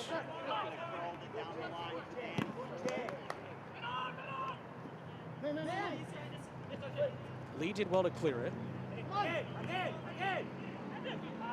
James lost it out of play. We're talking about Ray Lee with Coach earlier this week, and he kind of checked all the boxes. I mean, a player that he had coached before, obviously, with not only Rochester, but with Pittsburgh as well, and a guy that he thought right away could come in, and obviously, as you can see by his presence tonight, help the team immediately. And that kind of goes back to what we said earlier, Devin, about Coach Lilly saying that, you know, if we're going to bring somebody in, it's got to be the right fit. It's got to be someone that I can trust, and who better than someone you've already coached before and had some success with before. Similar sounds coming out of what you had at John Hackworth at Louisville City. Yeah. Sharing the same thought process between he and Bob Lilly. Caden Clark with a ball in behind. Couldn't quite find a teammate. Gomez gobbles it up for Pittsburgh. RJ, slow the double back there. Seen very little, but some signs of the talent that Caden Clark possesses, but much like his teammates tonight, it's been stop, start a little bit, and then stop again at times going forward for the road side tonight. Cleared forward, Lee back forward for Pittsburgh. Fala couldn't quite clear it, took a deflection. Mertz trying to keep it, he does. Gets past two defenders. Rapapa Mensah for Pittsburgh. Back into the central part of the penalty area, and it's cleared for a throw-in on this near side. Best player on the field tonight so far, Robbie Mertz. I think so. 100%. Yeah. He's miles above everybody else right now. We've discussed some of his decision-making in front of goal, but you're there, right? At least you created and he created the opportunity for himself. He's been smart with most of his other decisions. Hard work ethic, tracking back in the defensive shape. He's got kind of that Pittsburgh grit to him, doesn't he? Kind of represents that team in the city. It's definitely shown in this game and really the entire season for this Riverhounds side. I'm just wondering how long Bob Lilly allows Dos Santos to stay on the field, considering he's tangled a couple times, sitting on the yellow card. Hasn't been the greatest either. And the connection up top, you know, he said, okay, it takes time to grow between he and Mensah, but almost 60 minutes in, still haven't seen anything between the two of them. And especially with the game on a knife edge at the moment. We can't say a goal's been coming, but you never know in a game like this. A goal could still be on the way. And a twist, maybe a couple of twists and turns could still be in the off. If you harken back to the last time these two met, it could happen as late as the 90-plus 5th minute. Come on, hey, it's got to be real. The pressure's got to be real.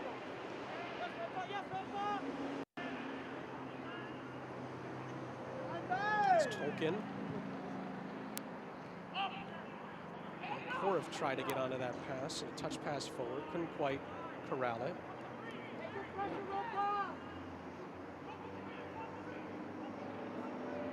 Danny, remind him to hit the second forward rather than the straight ball. Second forward.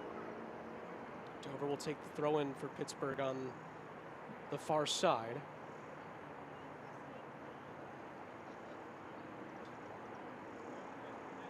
Pittsburgh on August 1st scored 3 goals in 20 minutes to put Philadelphia Union 2 to bed kind of early. The second half, Bob Lilly said, was kind of one to forget, despite putting a 4th past Union 2. Of course, the other side of things was Red Bull 2 thought they were going to get something potentially from Philly 2 on the road. They dropped all the points in the end, and now they meet each other here in a game that really could dictate how this group turns out come the end of the season. James into the penalty area off the pass from Mensah, and it's into the back of the net. It's that man again. Robbie Mertz on the double for Pittsburgh, and they're 2-0 up. Sean, we talked about Red Bull 2 and where their system is, how you allow the front four to really interchange a lot. Let's go on the other side of the ball for the Pittsburgh Riverhounds and Ryan James. Watch him pinch inside underneath Mensah. Look at Mensah, pull the runners out. You don't catch the runner on Garnarito, and then you go the other direction. Unfortunate that this doesn't end up in the back of the net for Ryan James. Robbie Mertz just said he has been the best player on the pitch for either team all night long. Exactly where he's supposed to be. Bags himself another one. You just wonder, is that game set match for Pittsburgh Riverhounds? His second and third goals of the season tonight. That goal brought to you by AHN. And Pittsburgh, who have been making it really tough on Red Bulls 2 just to get a shot on target tonight, are now 2-0 up with just under half an hour to play. And Robbie Mertz has got both of them. Second and third goals of the season for him. How crucial could they be? Bulls 2 trying to come up with an answer here. That ball took a deflection, I believe. Or Tomas Gomez says it did not. It is a corner on the far side. Skyler, you gotta try to get on the outside shoulder there. Trying to force the issue for Red Bulls 2. And they come up with something from this set piece. That means our 5 aren't switching. Now it's 2-1. Lema whips it in. Well, they got great contact for either side. It kind of dropped in the penalty area, and it was cleared. Thought there might have been a little bit of miscommunication there, but Pittsburgh cleared as far as Mertz. Mertz shepherds it on, and Mertz is fouled. Thomas, we didn't get over. They beat us with a straight ball and get a corner. Get your backs over. Thomas. Well, you said, Devin, Robbie Mertz has been the best player on the pitch. He's been rewarded for that tonight. He deserves it for sure. A lot of hard work, and what you're not going to notice is what he's doing off the ball. It's easy to pick it up in the camera angle, but just watch pulling things here and there. John Tolkien on the back post couldn't catch the trailing run. They'd moved his line so high, trying to take a chance on the attacking side of the ball, to be fair. Garnarito probably should have done better. Lee dwelled on that a little bit too much for Pittsburgh. Lema's shot is right at the goalkeeper. That's a little bit better from Red Bull 2. Still the simplistic mistakes, though. I mean, shouldn't be 2-0. The ball, don't try to shield it there. Nice little turnover. Go the other way. Have some fun. Thomas, get him You do remember this is a game. Papa Mensah picks the pocket of New York Red Bulls 2 here. Good fall for DeSantos, and it was saved well by Lapsley. And out for a throw on the far side. Forbes, oh brilliant, gets away from a defender. Although Forbes couldn't quite find a teammate. First time ball into the penalty area towards James and out of his reach. Right when New York Red Bulls 2 had gained a little momentum, Pittsburgh tried to land a knockout blow.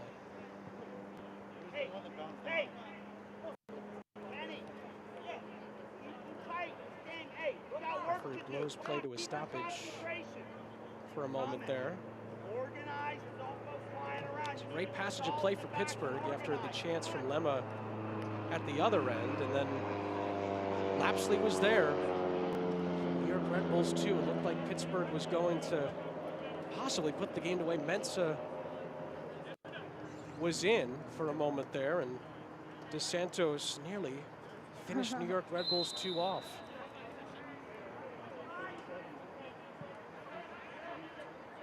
That's how much Pittsburgh can, I should say how quickly the Riverhounds can hurt you in transition.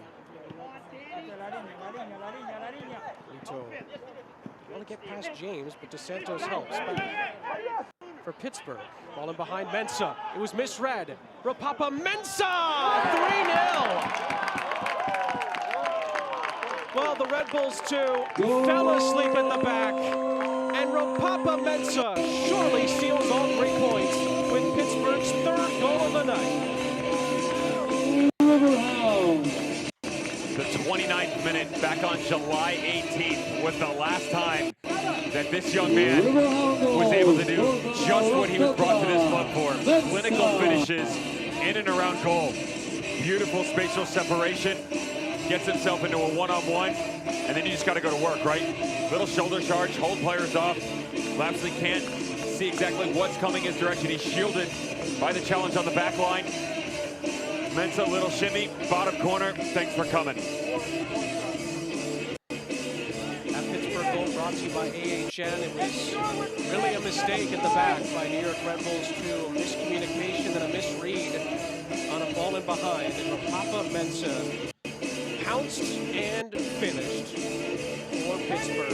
His second of the season, and the Riverhounds are on their way with 3 on the board at Highmark Stadium tonight. I mentioned there were going to be a couple more twists, but both come in Pittsburgh's favor over the last couple of minutes, and they may have just put New York Red Bulls 2 away here. Ito thought he was sworn, maybe fouled there, cleared by Pittsburgh. It's going to roll all the way back, I should say bounce all the way back to Ellis Lapsley.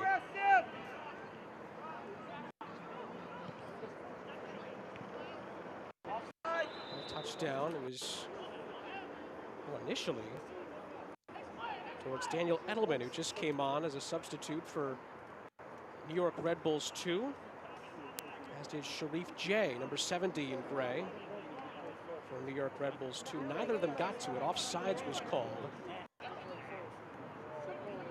against New York Red Bulls 2, so it restarts with a Pittsburgh free kick.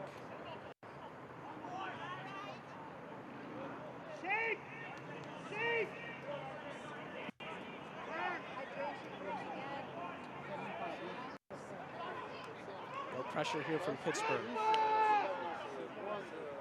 Lemma. Here's it downfield. Lovely touch there, but Pittsburgh swarmed it, although they're penalized. Good,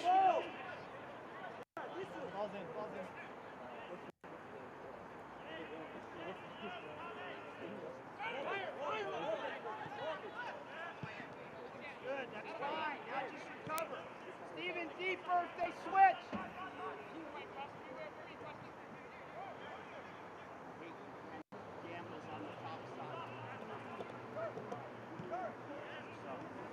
Ball was put into the path of Sharifi. And the foul will go New York Red Bull 2's way. Sharif J's first action, he was fouled. He's scored in the Philadelphia Union 2 game in the 43rd minute. And that John Wolnick side that they could get one back here to maybe regain some interest in this game.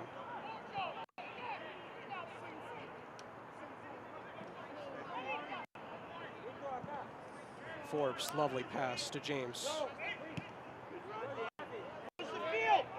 James is able to find Griffin, or at least try to find Griffin in behind. Griffin not giving up on it. Keeps it alive for Pittsburgh. Griffin to James, and it was cut out at the last moment. Boy, that extra effort nearly paid off and nearly finished off Red Bull 2.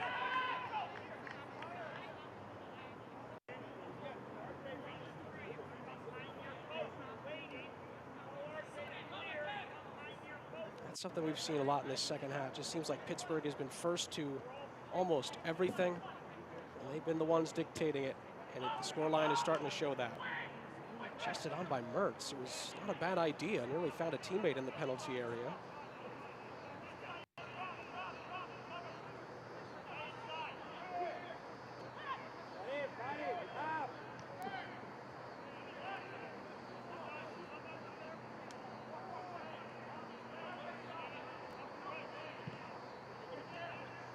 Sent forward over the top.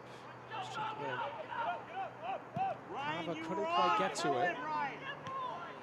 Rito. To me, that ball should go to you, Ryan. Falla. Lemma. Help! Get over! Get over! Space for Rito there. He thinks better of it. Sharifi. Misplaced pass. James picks it off for Pittsburgh. Good ball. Wonderful to find Mertz. Could open up here. The ball is just behind Dos Santos, but he keeps possession. Still Pittsburgh comes forward here. Dover. Into the penalty area, saved by Lapsley. And Lemma finally clears. Wonderful job to win that back by Thomas. Forbes to Dover. Dover trying to find Mertz, and that's last off of Mertz. It's a throw-in on the far side. It's all Pittsburgh now. Even with the addition of Daniel Edelman on the far side trying to get involved, he was actually the one who tracks all the way back here on the tail end of it to not allow a secondary option. Mensa starting to feel it. Yeah. You have to understand that the back four haven't exactly done themselves any favors. This is one of those games, though, when you're looking for the confidence as a striker. That was a great opportunity to grab it. Chance maybe for Mensa to find DeSantos. Couldn't quite get it there. It was a good challenge defensively. Could fall for Jay there. Not quite. James just want to keep that alive. Took a couple of deflections. And then James is brought down by Daniel Edelman. Hey, you gotta make a play on the. Hey, You have to respect Bob Lilly and the fact that they're up 3-0, 72nd minute, and still barking orders left and right. You took the words right out of my mouth, partner. Be easy one as a manager to just sit back and say, okay, let's coast our way in. Not Bob Lilly. That sounds like the coach of the defending Eastern Conference regular season champs, doesn't it? He's going to push them. Tempo, defensive unit, you name it, all the way till 90 minutes and beyond. And you know that when you step into play for him as well. Forbes.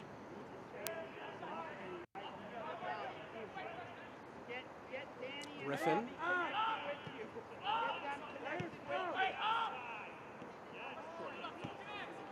Lee to James. Confidence just seems high, just based on the way that Pittsburgh's moving the ball around. Looks a lot different than the second half. It's kind of been a script turn almost as far as the last game, even despite the scoreline. First half to second half. Ball was deflected off of Lemma, and he's frustrated as that goes out of play for a Pittsburgh goal kick.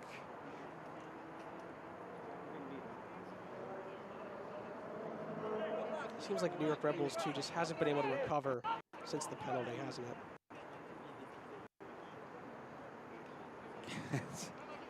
I mean, at some point in time, when are we beating a dead horse, right? Yeah. 73 minutes. The frustration, it's not just going to be the coach, it's going to be every single player. Substitutes coming on. That's one of the worst parts is you come into a game like this and you're kind of just going, wow, like, what did I get myself into? Sometimes you can be the lightning bolt that does change it around. Obviously not the case. It's not so far, still time left on the clock, and stranger things have occurred. You bring Sharif Jay in, Daniel Edelman, Gardarito.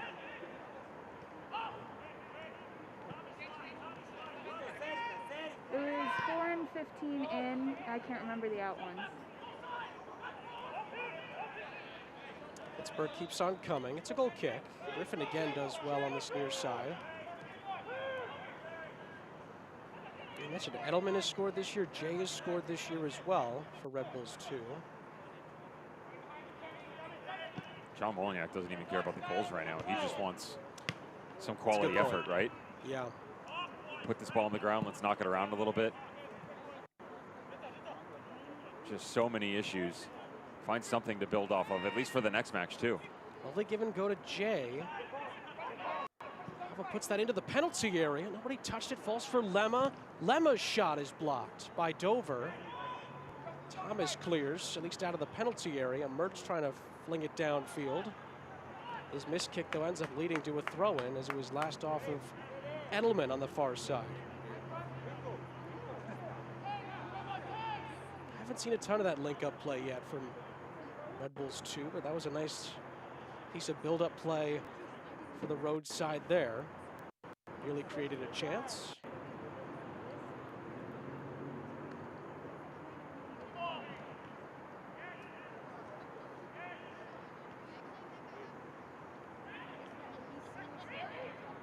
Little battle development on that far side with Robbie Mertz. That's Thomas's ball downfield. Mensa is fouled. Two defenders came towards him.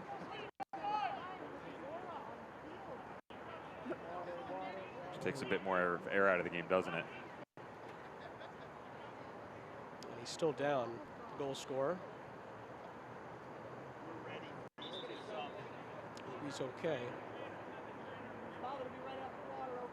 The referee's actually sending for the trainer. That's going to lead us into our second half hydration break here at Highmark Stadium in Pittsburgh, Pennsylvania. 2 second half goals coming within just about 5 minutes of each other from Robbie Mertz and Rapapa Mensah. They've turned a 1-0 lead into a 3-0 lead for the Pittsburgh Riverhounds. If the results hold, they're going to be on the coattails of Hartford at the top of Group F. And New York Red Bulls 2 will fall 6 points behind if the scores stay this way. Let's go to the team of the week in the USL Championship. And a lot of good performances this week. As we take a good hard look at it here, Thompson goal for Sporting KC2 had a solid week certainly for them, and Hartford getting another representative in there in Barrera has had a nice week for them. Also Dadashaw for that really strong Phoenix Rising attack gets on this week's team of the week as well, Devin. Already talked about Conrado Forbes with his 2 assists. Benny Barrera, Hartford Athletic, actually second in the league right now. Yeah. And the 5th all-time, eclipsed the 30 assist mark.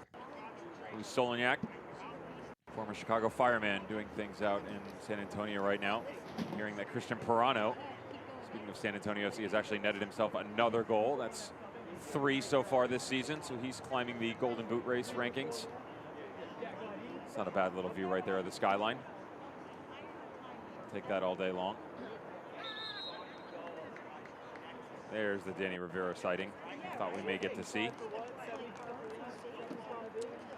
looks like he's on for the goal scorer, Rapapa Mensah.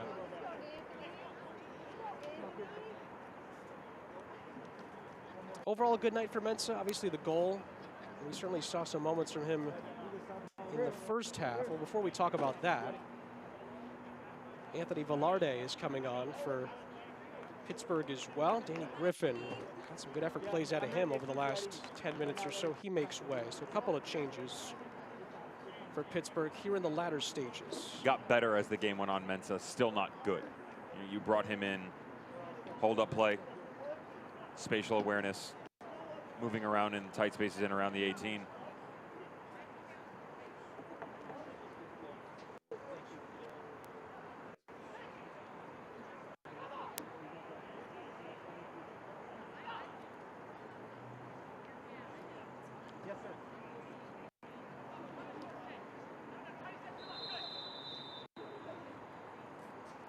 Ball in here from Pittsburgh.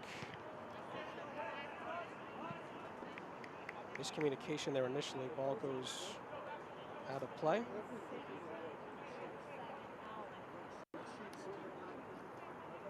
Katoma Toure is also on for New York Red Bulls 2. John Tolkien makes way. Tomo likes to go by Yaya, so we'll call him Yaya Toure from this point forward. Could be another chance for Pittsburgh. Oh, they've rolled it in. They've rolled it through. And a man who just came on, Anthony Velarde, makes it a resounding 4-0 to the Riverhounds. This team prides itself in build-ups, working from the back forward. Coming in, 13 out of 14 of their goals, Sean, have come from just so. Multiple man combinations that allow them to explore the attacking third in the way that they'd like to under Bob Lilly. That hasn't been the case tonight.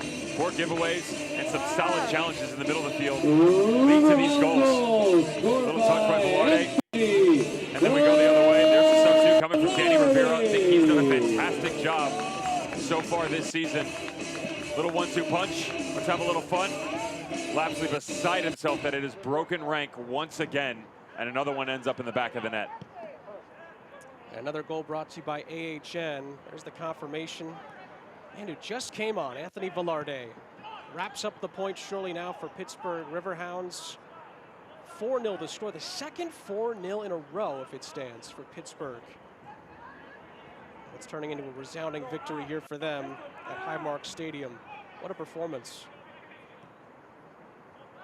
Although again, Bit of a mistake led to it, but at least on the scoreboard. Again, Bob Lilly is certainly one to be a perfectionist. He'll want more from his side, but his team has taken the chances and the mistakes that have been given to them tonight.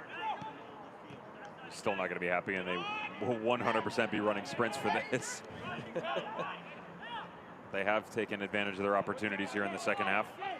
Stark difference than we saw in the first. Of course, the quick start, the penalty, you get that in the 3rd minute. Still looking to cultivate other options going forward, because you're not always going to have the luxury of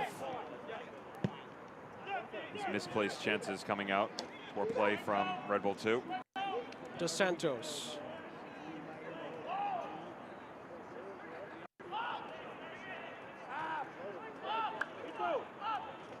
Gomez clears.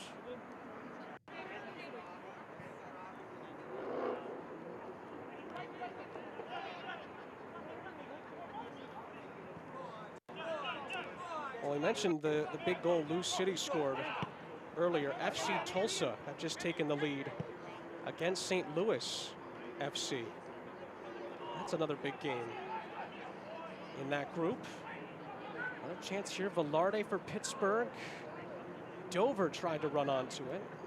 Red Bull 2 back line gets the clearance, and Daniel Edelman wins a free kick for Red Bulls 2.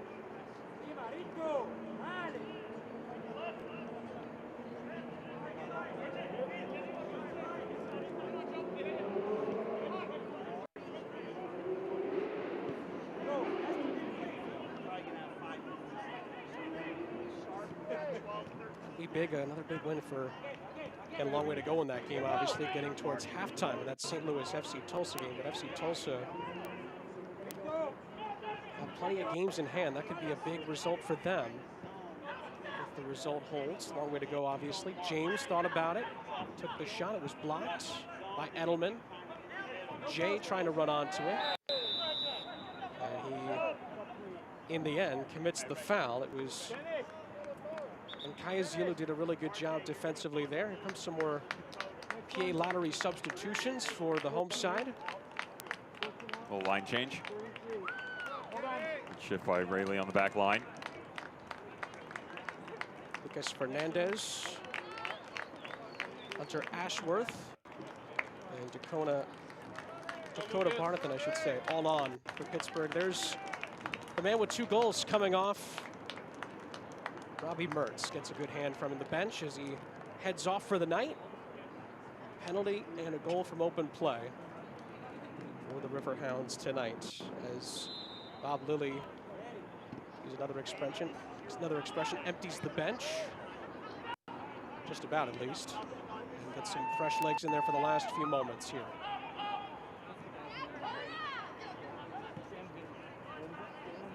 This is the luxury you get out of all of these players that know what's being asked of them. Banky Azil can step in the middle and help out. Of course, Dos Santos can't time his run here. Move into that central midfielder type role. It is pretty astounding at how you can take a Banky Azil, a Danny Rivera. Robbie Mertz feels comfortable in the interior, on the exterior, and just plug and play with the system. Guys buy in, and they feel proud to represent it.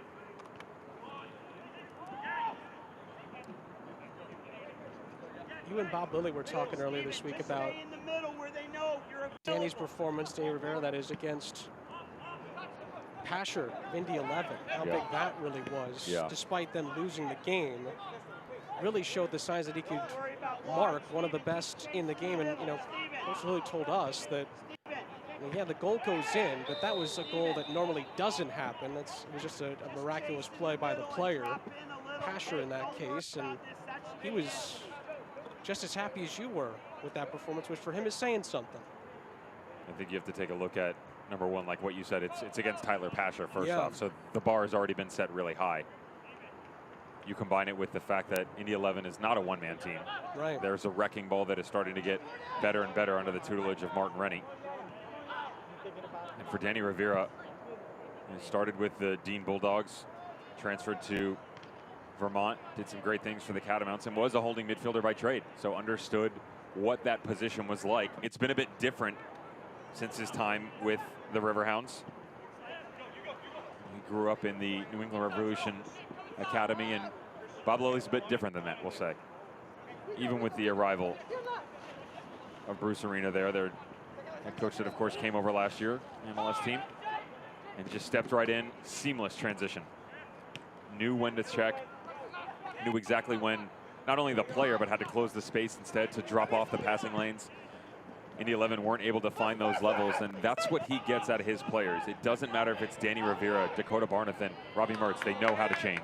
Lovely ball in from Velarde, and the shot is saved by Lapsley. It nearly was Lucas Fernandez, another substitute, who nearly got on the goal-scoring sheet himself. One substitute to another, nearly for a fifth. As Pittsburgh just keeps on coming. Just look at this changeover. How many times have we seen an improper shift on the back line from New York Red Bull 2? Just can't find the appropriate communication to pass these runners off.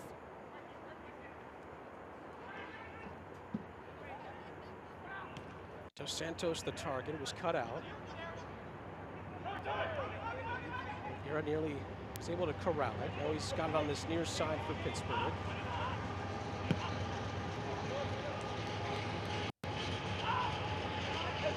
Ask Coach Lilly about the season as a whole so far, obviously with the stoppage for the pandemic and things like that. And Coach kind of alluded to the first New York Red Bull 2 game, said that was kind of a flat performance for a good chunk of the game. And then also, obviously, didn't love the second half against Union 2 either. It was one of those things where, besides that, he's been pretty satisfied with the way his team has handled the situation, with the way they've stayed as a group. And when you get results like this, and again, despite the poor second half in his eyes, the result against Union 2, gotta be doing something right at least, to say the least. Neither one of them in the first matchup deserved a point. I mean, it was, or let me rephrase it, deserved 3 points. It just fell that way. Yeah. And it was a mistake. I believe it was Jordan Dover, if I'm not mistaken, who took down the attack. Well done by Tomas Gomez coming off his line. And Get out! some games go like that. And Bob Lilly is one that he will go to the tape. He will run you through it. And then he's not going to harp on what you did. He's going to harp on what you did wrong and how do you apply it to the next opponent. He won't keep going, this is wrong, this is wrong. He'll say, this is wrong, but this is how we get it right. And he'll provide you multiple options to do so. Another chance for Pittsburgh. That was Kilwine, who headed it back to his goalkeeper to end that passage of play for Pittsburgh. By the way, just wanted to get you the goal score. It was Eric Bird who scored that goal for FC Tulsa earlier. Halftime in St. Louis, and St. Louis is down to FC Tulsa by a goal to nil. Get out there, Lucas.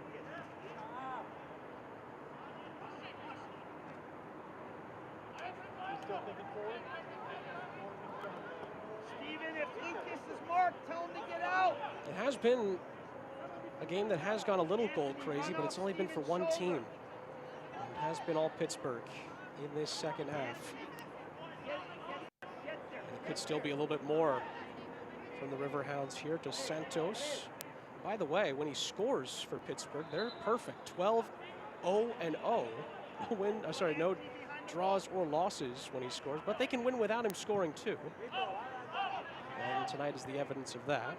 We've got a fitness check for him as well, and that was one of the things Bob Lilly was concerned about was, okay, can we get him for a full 90, working him back from injury earlier this season? On our team?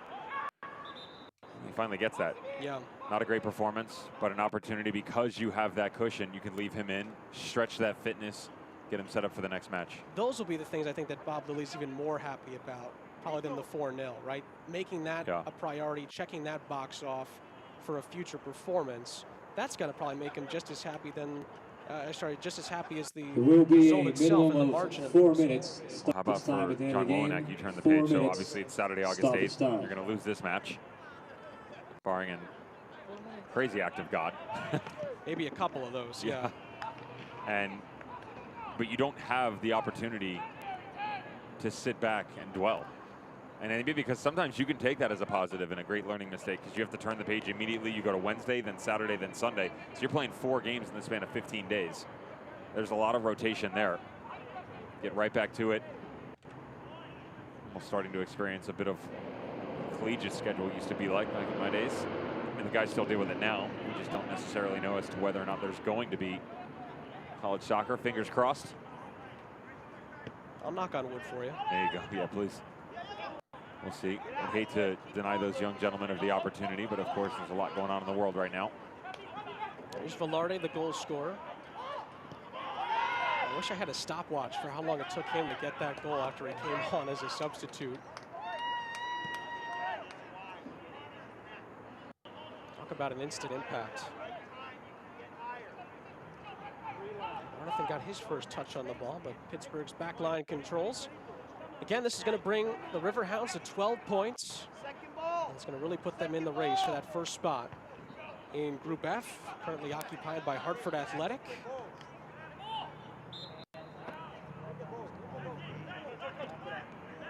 Again, especially where Hartford were last season, really good to see them take the next step this season. And the fact that they're really the pacers in this group with 2 teams in Pittsburgh and New York, too, that have been 2 of the best in the East over the last, well, from New York, too, talking maybe 5 years here.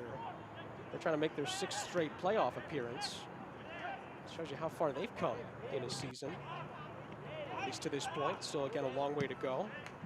But it doesn't feel that way when you listen to the coaches on the sidelines. New York Red Bull 2 throw with half of the 4 minutes of stoppage time played.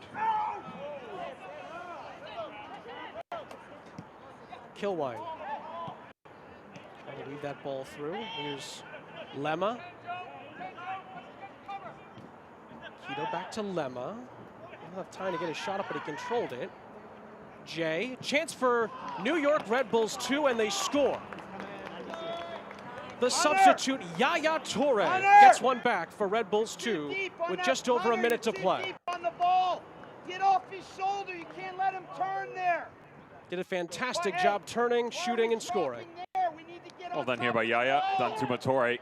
Good job in, Chris Lemma. Got to let it go a bit sooner, but well done. Look at this. Beautiful display of craftsmanship. I don't know, the first one gets away from him. Watch him maintain his overall presence right at the top. Starts to split the line. Actually pulls Hunter Ashworth away from Yaya Toure and allows him to be in a one-on-one situation. Quick little pivot, and he goes. You mentioned earlier, Devin, that John Wolniak would wanted something to hold on to from this game. Well, Yaya Toure may have just given him something. They're capable of it, no doubt about that. New York Red Bulls, and they proved that a couple weeks ago when they took Pittsburgh down. It's just getting everybody to head in the right direction. When you start so flat-footed, you give the goal away. Saw some similarities, and I say some because Red Bull was a much better team against Philadelphia Union 2, but they, of course, had a lot of self-inflicted wounds, and they lost that match as well. And you just want to stay within striking distance. Has this put them too far back? Mathematically, absolutely not. 10 games to go, just 6 points behind. Here comes Pittsburgh again off a mistake. Velarde in for Dos Santos. And he just was second best there, as was a great defensive job there by Joe Falla. And that is the full-time whistle here in Pittsburgh, Pennsylvania. A bit of a glimmer from New York Red Bulls 2 at the end, but in the end, it's all Pittsburgh by 4-1. They move towards the top of the Group F standings. 2 goals from Robbie Mertz and a goal from Anthony Velarde coming off the bench as well. 4 in total and a 3-goal win for Pittsburgh. More to come after a quick break from Highmark Stadium.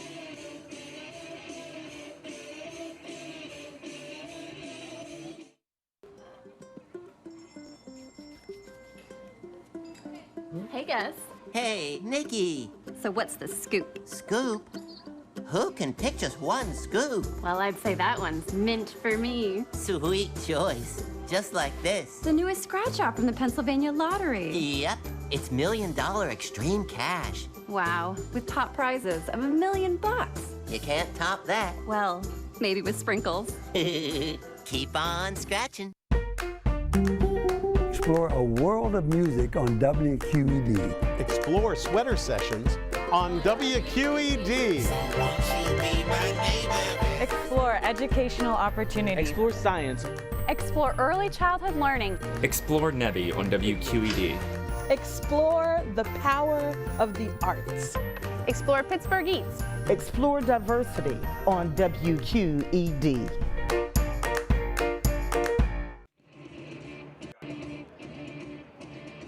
Sean St. Jacques, Devin Kerr back here with you, wrapping this one up. Pittsburgh 4, New York Red Bulls 2-1. Let's take a look at how this one wrapped up, Devin. It was Pittsburgh right from the start in this one, and it was the early penalty. It was back and forth what card the color was going to be. It was a yellow card, and then it was a black and yellow lead through Robbie Mertz. We asked for a quick start at a New York Red Bull 2, and we got it. Again, we mentioned it was only a minute, and you went the other way. Boontong takes him down. Robbie Mertz gets an opportunity, puts him out in front. And then it was this seesaw affair of, okay, who wants to grab some momentum? Who wants to play better? Nobody really poked their head out. Let's turn the page into the second half. You would get it. Robbie Mertz on the doorstep. Beautiful interchange, by the way, by Mensah on Ryan James on the left-hand side. Ryan James unleashes one. Great save by Lapsley. Doesn't get any help on the back post run. Robbie Mertz tucks it away. They go out in front by 2. Mertz was really the star of the game for Pittsburgh. We'll get to him a little bit more in a moment. Pittsburgh, though, kept on coming. We finally got to see a little bit something from Mensah, and he scored. Great finish. It's a good ball out of the back by Lee. Not a great one. It's a good run by Mensah. Not a great one. Defender has to do much better here. You got to put a body on the ball. To be honest, the touch should have come away from the central location. You come towards the near touchline, move away from danger, and you don't even have to ask for any help from your goalkeeper. Instead, you make it 3. Okay, let's have 4 for more. 1, 2, 3. Lovely little touches here. Flick by Dos Santos. Velarde gets involved. Revere with the 1-2. Velarde sticks it in the back of the net. That's game, set, match. He had just come on. The stopwatch was ticking. Didn't take him too long to make an impact, and he stuck the 4th one into the back of the net. Pittsburgh was really hoping to keep a clean sheet, but Yaya Toure, who had come on as a substitute, with a fantastic finish to get a consolation. Love seeing Chris Lemma lead this team. Unfortunately, it took a lot longer than we thought it would for him to get around the 18-yard box to make a bit of attack going. You know, he finally gets a chance, ball gets away, able to control it, and then little glimmer, well done by Torre, sticks into the back. You said it, it's a building block for them to build on for the next game. Not the result they wanted, a little bit better at the tail end of it. It's a fantastic performance from Pittsburgh. Robbie Mertz, 2 goals on the night, and he was definitely the star of the game for the Pittsburgh Riverhounds. He is our man of the match. A goal from the penalty spot, and of course a goal from open play off a mistake as well. Give it to him. Why not? I said coming into halftime he'd been the best man on the field so far. He further cemented his throne in that area. 2 goals for him, and how about the other side of the field? Tomas Gomez wasn't asked a lot of him this evening, was he? But your save of the game presented by Allegheny Health Network. Easy pickings. He actually had a few. This one probably a bit easier than he thought it was going to be, but Bob Lilly finally gets his Golden Glove winner. Of course, 2016, 2017 with the Rochester Rhinos. Nice to see you back, Tomas. So take a look at the full-time stats here. Shots, a mammoth margin there in Pittsburgh's favor, 19-9, only 7-2 on target. I think was more of the story of how the game played out, but Pittsburgh are more clinical off of the New York Red Bull 2 mistakes. Managers are going to, overall concern is going to be in the likes of, I'd really like you to take care of the simple things first, and then let's move into being dynamic. And Pittsburgh had to revert to that, right? They started poor, then they worked the other way. Red Bull 2 just continued to skew itself from the center line, never made their way back. Well, we told you at the top, it was a big game for both teams in this group. Group F, a 6-pointer between Pittsburgh and New York Red Bull 2. From the beginning, it was all Riverhounds, and they finished it off strong. 2 from Robbie Mertz. His teammates helped him out as well, adding a couple more. A late hope from New York Red Bull 2 for the future, but in the end, it was 4-1 in favor of the Riverhounds. For Devin Kerr and our entire crew, I'm Sean St. Jacques saying so long from Pittsburgh. This copyrighted telecast of the United Soccer League Championship cannot be retransmitted, rebroadcast, or reproduced without the expressed written consent of the United Soccer League.